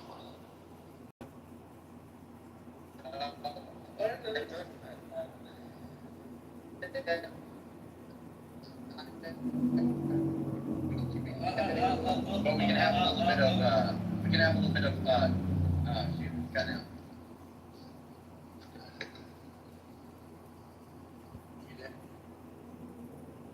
Yep, I got you. I'm Alright, here. I don't know if you're here though. The connection was very. It's bad. I'm making the observation, Andrew, about the popularity of your face. I don't know if that's something you want to comment on. I didn't know you had so many super fans on Clubhouse. I have a few. I don't know if they're actually my fans. I think some of them love me, but there's a good portion of them that find me to be repulsive. So I'm not sure. No, I think Davey and I are good, although he thinks, I think he's hit on me a couple times. You look quite handsome with blonde and blue hair. Yeah, well, I told them, I said they're turning me liberal, hanging out with the liberals, to the point where they're like, hey, you're getting blue hair there. I was like, hey, I'm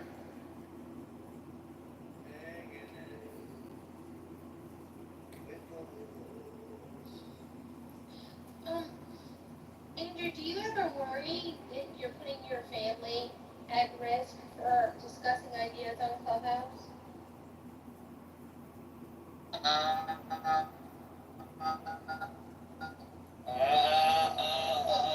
don't know exactly what you're saying right now. You are in the Matrix. What about right now? Now you're good. Okay. I don't know if you can, I'm not sure exactly what you said. What was the one you wanted to know? You wanted to talk about Ruby Ridge and my participation in it. Not really. I was more contemplating online safety. And That is boring. Boring topic. Boring. You're being boring. oh, maybe Wait, wait. Has anybody been?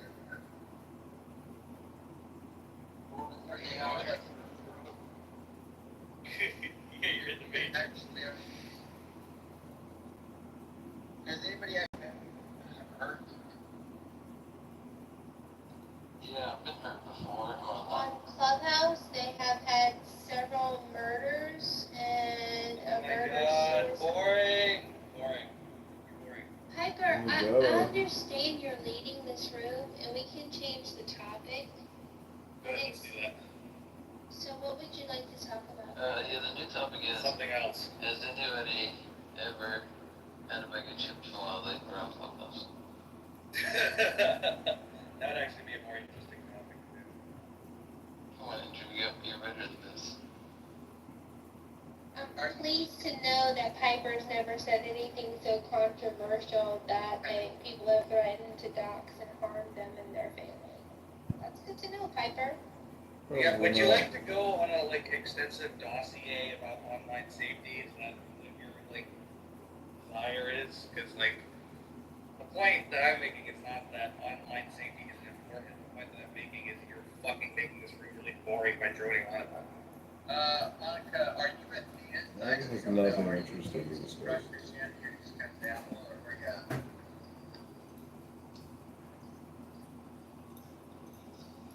Gee, just when I thought Piper couldn't pick a boring topic. No, that's actually more interesting. I am Christian. I'm very happy. Alright, guys. I'm very happy. I will leave you to your bag of chips contemplation. I actually might do my own room about online safety. Because Proselytizing, you're poaching on crown land. No poaching. what was that?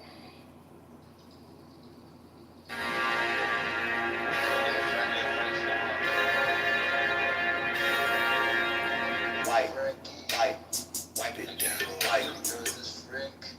Yeah, Franks. That was a disaster, Franks. What happened with the team that touched you about? Put them on eyes.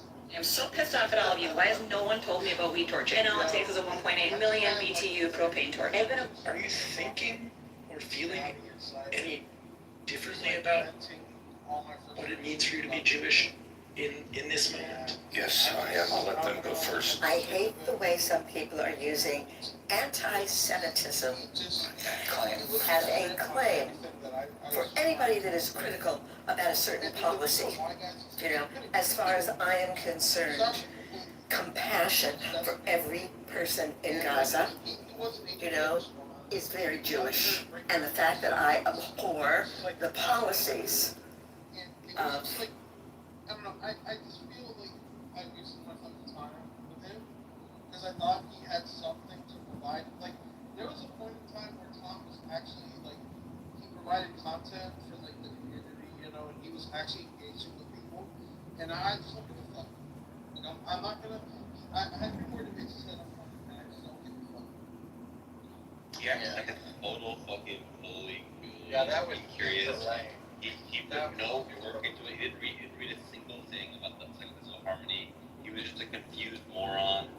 Like when someone explains an argument in 20 minutes, they go, give me one sentence. Like, you fucking idiot. I feel your pain, Frank. I never saw Tom before, but this was my first taste, and I never went to look.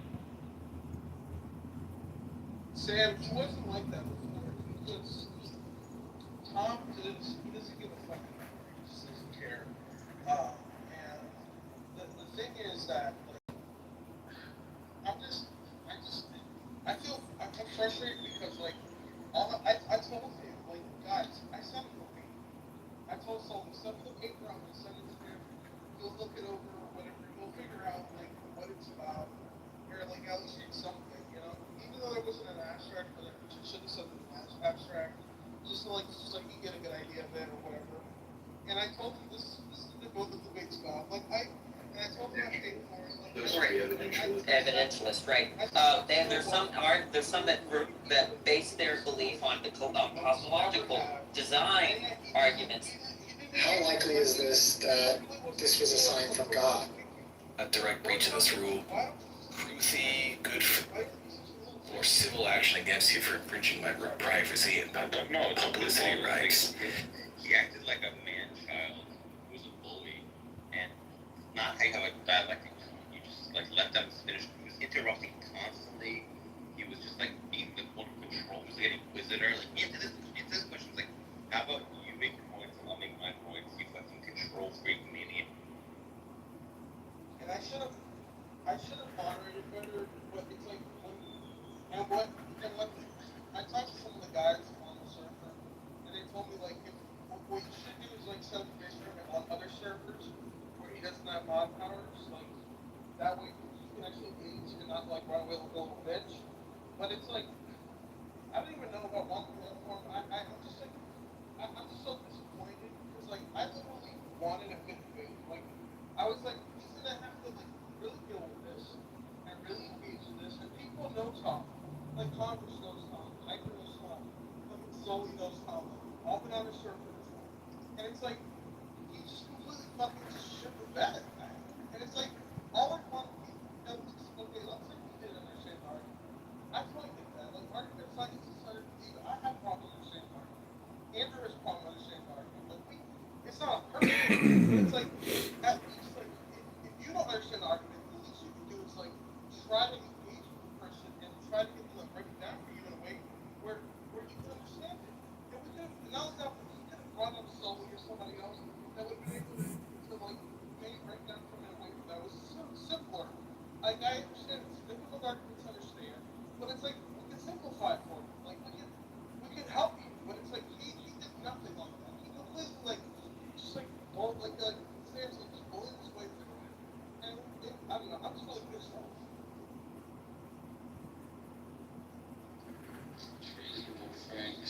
Yeah, so I tried to call him out after the debate would come out, and then I got the server muted for a week or whatever. The server timed out. It's a fucking pussy coward. Yeah, well, I had like 18 people join to like half the class. Dude, Indian nation doesn't know what black dollars.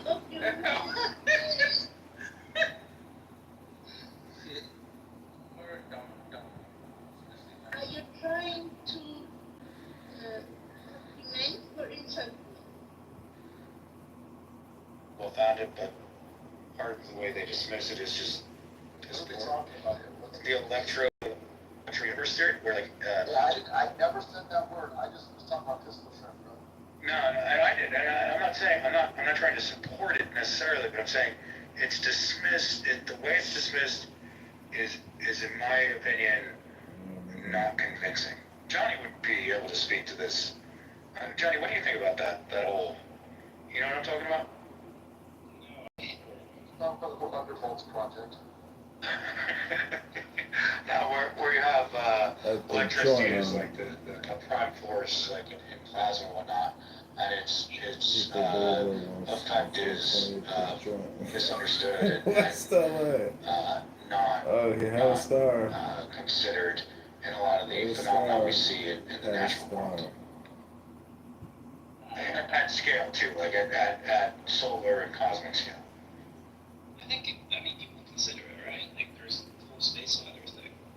But I don't know, some of the shit dude, is well outside my wheelhouse. You know what I mean? I can't speak to it. Say again? Are you referring to I think it's called Birkeland currents? That doesn't ring a bell, but possible. It's not something I deeply considered. It's just like All right, hey everybody. Today we have so a special. it all gets dismissed. Yeah, no, the other stuff Andrew doesn't want to talk about because it's very personal to him. When it's in a room with half the people there and insult him and make fun of him, it's obviously a very normal reaction to have. You guys are making fun of him, but it's a very normal reaction. I'm not going to talk about a personal electricity. It affects the. It is hard to see does work. But it's like, at least he could have done this put in a little bit of effort. That's all I asked for. And it's like, he doesn't even, I've said This is actually hilarious. Go years back. And Here comes in on it. and I've been there for him. And yet he doesn't give a fuck about me. He doesn't give a fuck about anything. So it's, I don't know, I'm just gonna say him, you barely know who he is. Like, you should probably not get to him, I think. Oh yeah, well. This is a very normal reaction to this. I'm not going to talk about a personal part of my identity that's very sacred to me. But it's like a hyena yelling out how I'm stupid. It's fucking obvious that I wouldn't do that. So you can see that a lot of the people. Frank, I'm like, I hope it doesn't happen. And then when it did, I'm like, here we go, buckle up. Right. Do you remember I called up the other day? I know. You remember I go, Frank, you gotta be careful because it could be that Sasha gives a 20-minute opening and then T-Jump just says like, this is dumb, all the phosphor disagree. Did you say that like yesterday? Yeah, he did. But, you know what, Sasha was so smart. She even puts in the PowerPoint, and this is not like a philosophical, or like a philosophical, like there's not a philosophical agreement about it. Like she even puts it on the fucking PowerPoint. This is like an open-ended question, and it's like he still fucking does the same fucking thing. Yeah, easy out too, right? Because you could just say like that you don't think like there's much. This room are sort of like hostile towards Andrew when he wants to sort of play defense. When Andrew is the one who's going around with the 5-gallon, he's the kid who goes around with the 5-gallon bucket, finds a spider, finds a scorpion, and he throws them in there, right? Whereas when somebody wants to put him in the bucket, you don't want to play, right? And so people are very critical of him, obviously. You guys are fucking beautiful. This is a lot. You know what? Who just doesn't want to talk? I already said. He would still. Exactly, right? Like, what? What are you talking about? That part of you, Andrew. Are you Andrew, I don't know if you understand this. Yeah, you don't understand. All of fucking like 5-year-old fucking. Dude, this is hilarious. That maybe it's like that you know like all of your little perfect Hilarious. I mean, you wouldn't even let her make her goddamn. Yeah. I mean, the least he could have done, like, look, he didn't even have to research anything if he didn't want to. I mean, he might could have, like, looked up to see what the words meant in the title of the argument or something, But, like,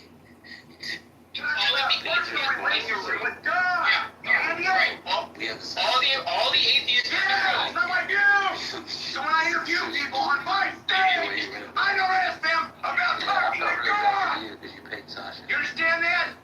But that was not Yeah, and now here comes the meltdown, right? He's got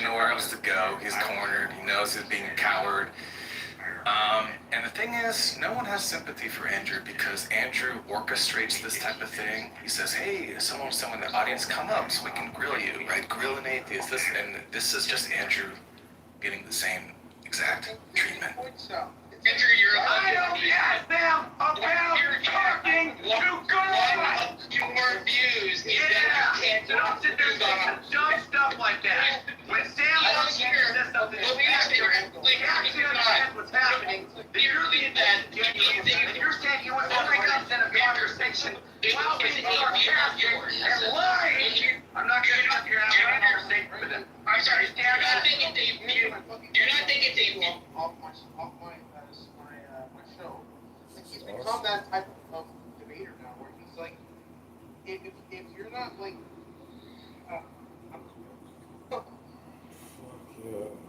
anyway, I'm done. I have like 40 minutes of like just venting to like people on the server. And they told me just to like, if I'm gonna set up the base room, just set it up somewhere else. And I'm just, I don't know, like I just don't care anymore. Yeah, it can't be where he's got controls. Right? It's got to be where he has power. Captured Andrew perfectly in all his neuronal glory. Anyway, guys, I'm out. Alright, buddy. Poor fella. Hey, Converse. Like, I had to speak for like an hour. Can you give me the entire last hour's conversation, please? Yeah, T-jump is a joke.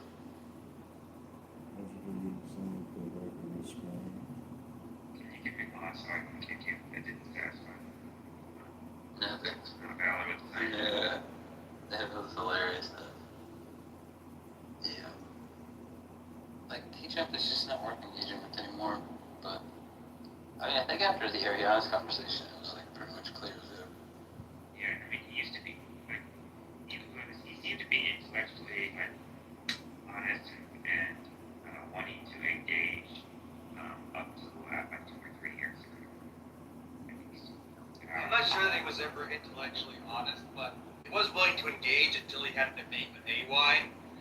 And everybody knows AY is like this super fucking like.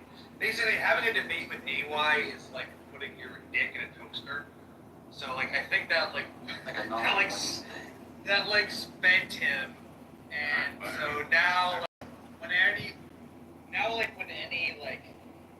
anyone who's not like a professional philosopher interacts. The old monk Romas. Sometimes I cannot go to the room because it becomes an echo chamber, you know. She's all about, you know, being Jewish and this or that. I mean, I have Jewish friends, but they're not like, oh, you must go to this, you must do that, you must do that, you know. It's not right. She doesn't have open mind, right? Yeah. What is going on? Would you marry a white girl, Congress? Yeah. Like why? Why? I don't really, I mean, if I'm attracted to the person, I don't care what color the person's skin is. Oh wow! Oh this guy! Oh my God! Scary guy too. I mean, I'm not just saying, like, I'm attracted to all skin colors. If you're hot, you're hot. You know, that's what I'm saying. I mean, we had a guy here last night. He was like, "Oh, don't touch my womb. We want to stay pure breed." Yeah, it's like you guys are diluting the white race, and I'm like, hey man, like there's so much control you can have because the world is mixing. To be honest with you, and globalization is real. And he said, like, no, and oh man, there's a big fight, and then there's so many people listening to the whole conversation. I think it was Australian, to be honest. Australian, very nice. There's a lot of people like that. Australian whites in a very raw IKEA. I've been to Australia, they're stupid people.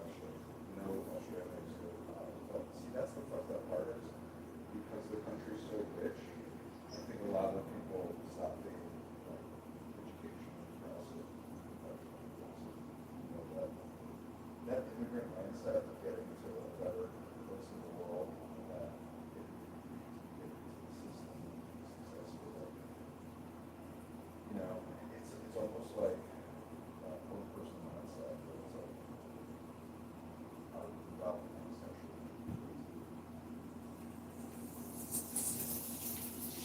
No, but it's mostly, maybe there are a few Americans, but also many Canadians and many Australians and many Europeans too. So there are people like that, man. Everything is an index, but I don't know. Australia was beautiful. It's like a hell of a fucking island, you know? It's amazing.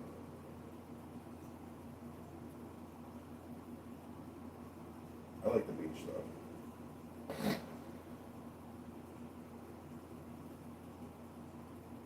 You know, my cousin is biracial. My uncle who is white, Eastern European Jew. He had a kid with a black woman, and my cousin is, you know, biracial, and she's, you know, a beautiful young person. It's interesting how when you do this genetic admixture, it creates, you know, it can create beautiful people or it can create some ugly looking people. But I think generally it's, you know, if you're nice.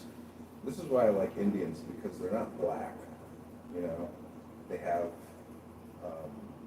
this skin tone where you can be very, you know, you can have a light skin tone and just be very beautiful. Like I think Indian women are probably, and since there's so many of them, there's probably some of the most beautiful women in the world, also by number, but also Iranian women are very beautiful. Even Afghani women when they're young, you know, everybody looks beautiful if you're young and you're, you know, have some color to you.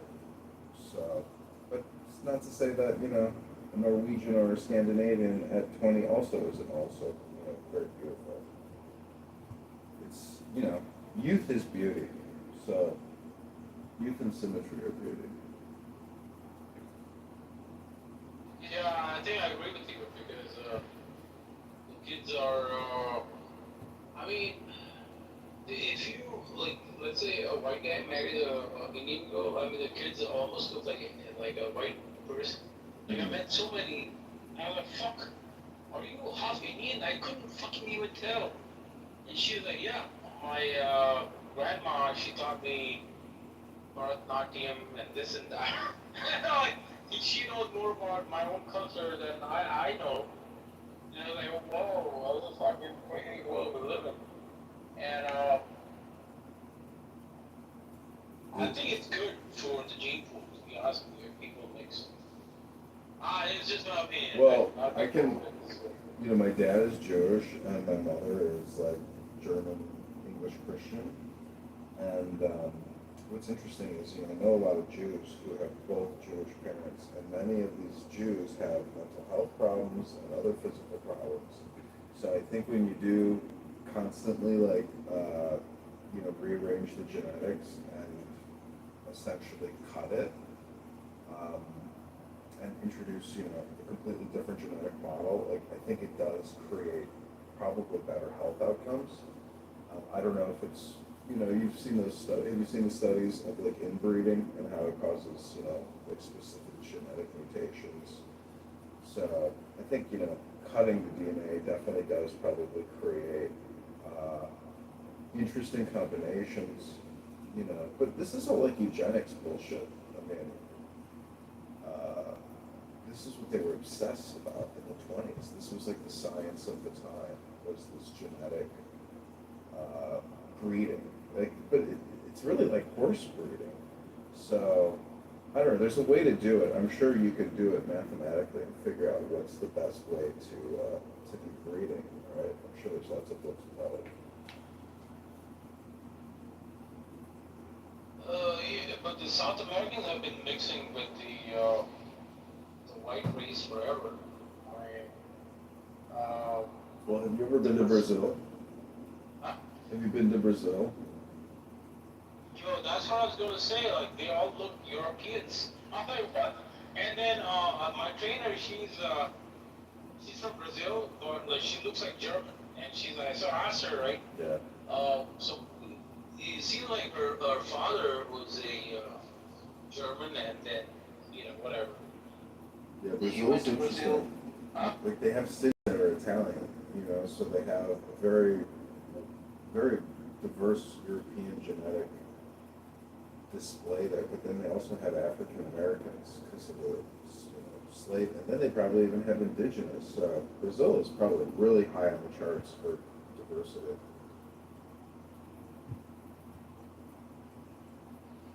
I mean, I don't know, man. How old are you now? Do you want to have a kid? Yeah, I do. But if I, hopefully I'll meet the right person. If I don't, then. But see, that's kind of the funny thing is like it actually becomes a job about taking care of the children. So it's like you want the right person, but what you really need is somebody who's very responsible and will be a good mother or a provider or whatever. But I'm just saying it's kind of funny how people are like, yeah, if I meet the right person, it's like, what do you think you're doing with that person? You are literally starting a business with that person to take care of people. You know, and if they can't take care of themselves, don't consider them because they're not going to be able to take care of their children. So, I mean, that's what I'm saying. I think people make too much of a big deal about their relationship. You know, like you can get along with somebody, but like what you're really doing is mostly putting all your time and energy into the children. So, I know you're going to have your one-on-one time, but it's like, I don't know. That's why arranged marriages, kind of more functional, less emotionally based, less based on attraction and more based on, like we're getting into this endeavor to start a family so we can enjoy the experience. Because it should be fun. Like, I don't know if you spend time around children, but they're beautiful, darling little things that just like make you feel great because you're like, wow, you're so innocent and so alive,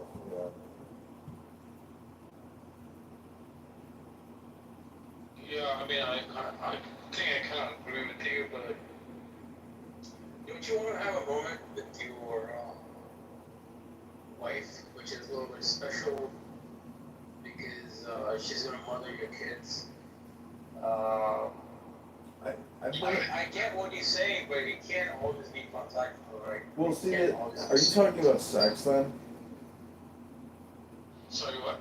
Because if you're talking about sex, that's the thing. It's like if you've been with a lot of women, you start to realize like, oh, if I'm actually going to have a child with somebody, I want that person to be like a good person, somebody who is not a piece of trash, not somebody that is an uneducated moron or somebody who is emotionally retarded. Like it's just a question of a lot of it has to do with attraction, physical attraction. Like if somebody is obese, but you just can't be, it's hard to be attracted to somebody who's obese, let alone it's almost impossible to have a child if you're an obese woman. And there are so many fat women out there. So then I guess the conversation becomes, well, if you do want an attractive wife, how do you develop yourself personally to be able to obtain what you want? So it really becomes like a game of self-development. Oh, yeah. But I would say that even if you're going to have a child with somebody because of recent vaccine interventions, like, you shouldn't even really worry about it because I think so many people are sterilized now because of the ZAB and all the boosters and people continuing to take them. There's people still getting vaccines annually. It's like, what? Why? You think everyone who took the COVID vaccine is sterilized now, or? Dude, go look at the birth charts, man. Nobody's having kids. Because it's getting expensive, that's why. You sure about that? So I'm on these a little bit of a psyop? It's not psyop. I'm on the dating apps, and on Hinge, it tells you the people they proudly list vaccinated. Like, what did you fucking go to college and get a degree, win some award because you created something, or went to war and you were a hero? Like, posting your vaccination status on your dating app is not a flex.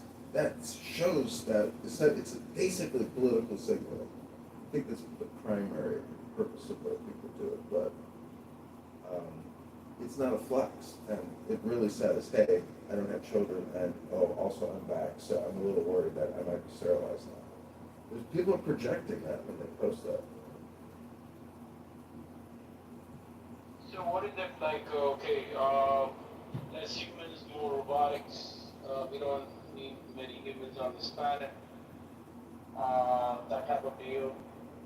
I think it's probably groupthink. Like Bill Gates created virus software, created the cure. It's the same fucking thing with vaccines and creating viruses. Like he took the software model and then went to the pharmaceutical model. Like he's a psychopath. He's a businessman psychopath. He fucks all these underage women with Epstein. Like he's a very dangerous, fucked up psychopath. And him and Fauci, the World Health Organization, the Chinese manufacturers, the Indian manufacturers, they got a patent to create the COVID-19 vaccine, and they just gave it away like candy, and all the governments paid for it. So you tell me, like, is that not groupthink? Like, and therefore, I mean, I'm just saying, like, at the micro level, it impacts your ability to have children with women, because not all of these women have mRNA spike proteins in their systems, which sits in the fucking uterus. So, fucking women are sterilized. I mean, I have impregnated a lot of women. I have no children. It could be a me problem, but it could be a them problem. It could be a we problem. We don't work no more. If this is real, man, like the depopulation is. You can't talk about it. It's medical misinformation. It's medical. YouTube considers it medical misinformation to talk about Depop. But I can show you the charts and the graphics. Like Elon Musk posts the domestic and the global growth charts, and it's all just like rapid decline. And Planned Parenthood is closing like hundreds and hundreds of offices because like if there's no abortion, they're not even doing abortions anymore. Yeah, you know what? Fuck it, man. Like, okay, even if this is a global agenda, man, if they want to like speak to a fucking machine, go for it, man. Like you think that fucking fan, let's just say a fan, right? Is a non-living thing. Is it going to give you really good emotions? No way. So even if they go for depopulation, man, I think in 100 years they'll probably realize that we need human beings. To be honest with you, I give two shits, man. To be honest with you, at this point, to even have kids, but even if this is part of the plan, they'll probably at some point realize this is not a good plan, you know. It's really just all about like death and money and chaos and not giving two fucks. Kind of like how you just said, like, I don't even give a fuck about kids anymore. Like Bill Gates is kind of like the same thing. Where he's like, I don't give a fuck if 1 billion people die. It's like the Thanos theory. You just don't give a fuck because you're like, okay, I'm just culling the herd. It's only natural. Like you can rationalize anything, but dude, Bill Gates is a bad human being. Like all his pathetic sexual experiences with prostitutes, having all this money and then using it to essentially create the most like disgusting products ever imaginable. He's got this new produce spray that acts as a food stabilizer, and it's supposedly natural, but yet it contains mRNA. So it's like, this guy is obsessed with doing everything possible to get into your human body. I mean, it's like a sick game, It's fucked up. It's a sick fucking game what he does. He's a fucking psychopath. I don't know, like, I for me, I don't know what to believe in anymore, man. Like, to be honest with you. Because there's so many conspiracy theories out there, man, like, it's like, holy shit. You don't even know what to do. It's like a smoke. The primary thing to believe in is in yourself. Like, you are limitless, and so it's really you versus the world. It's you versus Bill Gates. It's you versus your worst self. It's you versus your bad attitudes. It's you versus your conditioning, your programming, your behavior, because you're like a pattern that just repeats itself. So you are essentially, you want to wake up and try to game yourself in the same way that you're involved in all these other games. It's just like, but it's all for fun, because like the more you can enhance your life, the more fun the game becomes.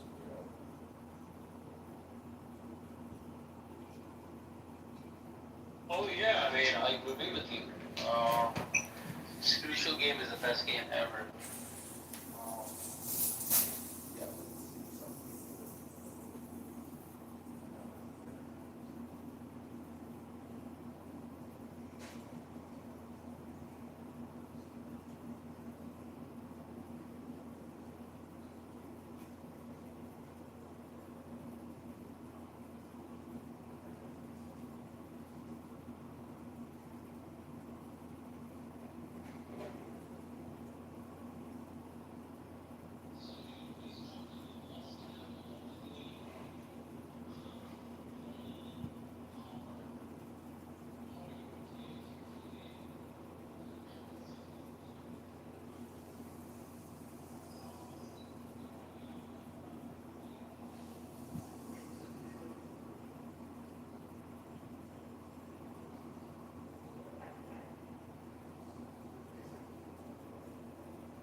Everybody gets to do it, and like why you coming in is like because you're not awakened enough to know that you are him, you are the user, so it's like you're stuck.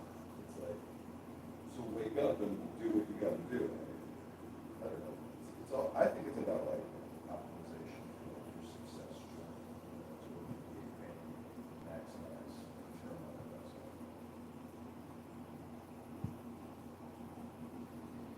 Yeah, this is very deep.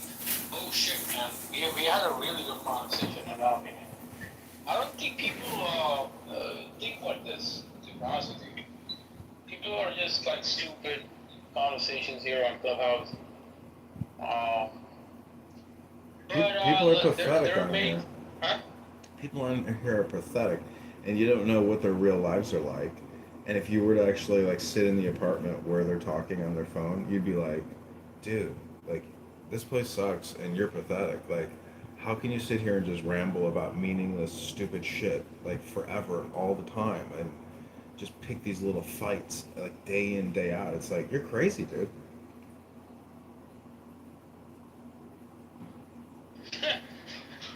Exactly my point. I mean, there's yeah, look, I hope there is no agenda, to be honest with you, but if there is, we're I mean, even if you're fucked, I'm pretty sure there might be some other control out there. I don't think humans have all the control, man. To be that's my belief. Well, how then? It's just a you game then, because that means that like if there's a higher control, I mean you're still stuck with your situation as a human being with so many hours of breaths left to live. So it's a question of like how do we improve our IQ, our EQ to take us to like as high a level as possible that we can achieve. Like how do we just optimize and maximize our situation to play a higher game. I mean, if you don't even get into the higher game, you don't even stand a chance of winning because you're not playing that higher game. But that's why it's so ridiculous that Bill Gates played the COVID-19 game, because people got arrested for COVID-19 cures, like by the FBI. I mean, if you just came out with a business and said, "Hey, I have my own vaccine," like you would have gotten shut down. Like this was a game that only major corporations could publicly play. So the little Pam Bondi just stopped prosecuting some doctor who didn't pass out 30,000 vaccines because he didn't agree with the science and the medicine behind it. So, like literally, she just killed the case because of internet people. But it's like, if people didn't even draw attention to that, this guy probably would have gone to jail. So without like this communication network, a lot of injustice happens. I don't know, our cell phones and the internet is probably like the best thing that's ever happened, and the worst thing that's ever happened. The whole thing, I think, really has to do with is like mind control, brain control, propaganda, and literally words and pictures like flooding our minds and dictating our destinies. It's like, how do you break through the images? Do you think we're getting infused with all these chemicals for a reason? And food and this and that. I mean, I'm 42, and I'm pretty sure I got 20 more years in me at least. And at 62, maybe I could eke out to 72. The world is just going to keep going, and it's so highly organized now, like China, India, that's like 5 billion people. It's a lot of people. I mean, China has cities with 60 million, 80 million, 50 million. Like, go look at the list of the top 100 cities in the world, and it's just like, Jesus Christ, how many fucking people does China have? This is crazy. That's a lot of brain power, Like, China has super cities. I mean, just dozens of them. Like, so wait, how come they don't have a population problem? They've got to have a population problem with those many people. It's insane. What do you mean? Then how come they are so much populated? So your theory doesn't stand. I mean, if depopulation is a real thing, then why is it that India and China are able to produce so many babies? Well, let me look at the birth charts of India and China. Yeah, they're just exploring, man. Like.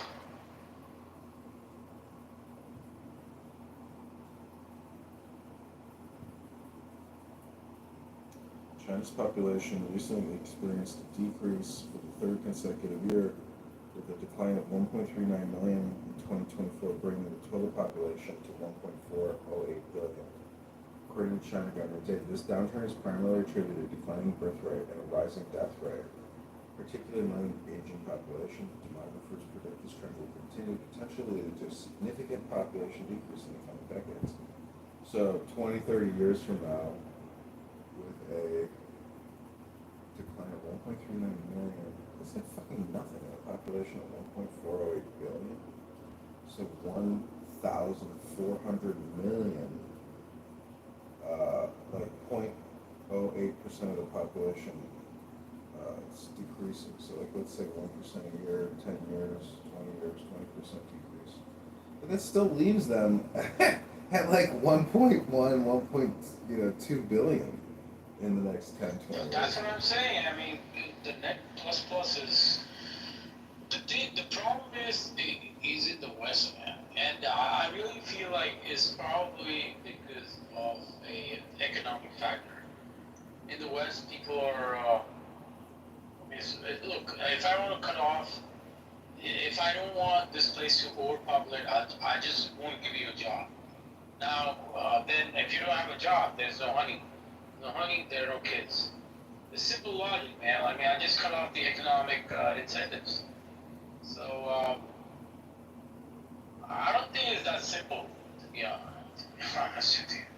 In India and China, because I know the Indian culture, I mean, even if you live in a small box, people get married and have like 4 kids. Otherwise, it's not the case, man. Don't forget, people stopped taking the vaccine, and what they wanted to do was create a platform medicine product where every year you're going to get your new COVID vaccine update.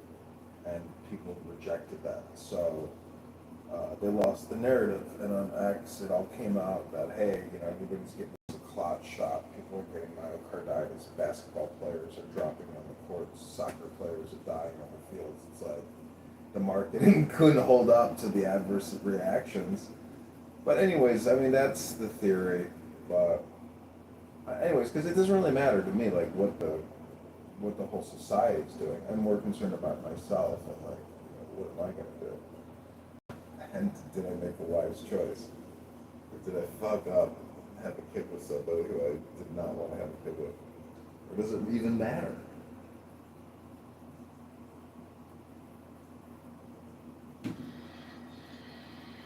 Yeah, money. What's up? What's up, guys? I have no idea what the fuck I just walked into. I just fucking insane. How did we even get here? How did we even get here?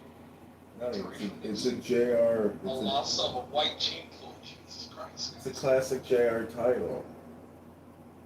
Oh no, we had JR, you're on some fuck shit, bro. No, we had some racist guy here from Australia, and this is a clickbait type of topic, and he was like, I think the white gene pool is very pure, we shouldn't mix this and that, and you guys are the reason why, I don't think interracial mixing is a good thing. That's what he was saying. I was like, man, look, globalization is real. People are moving around.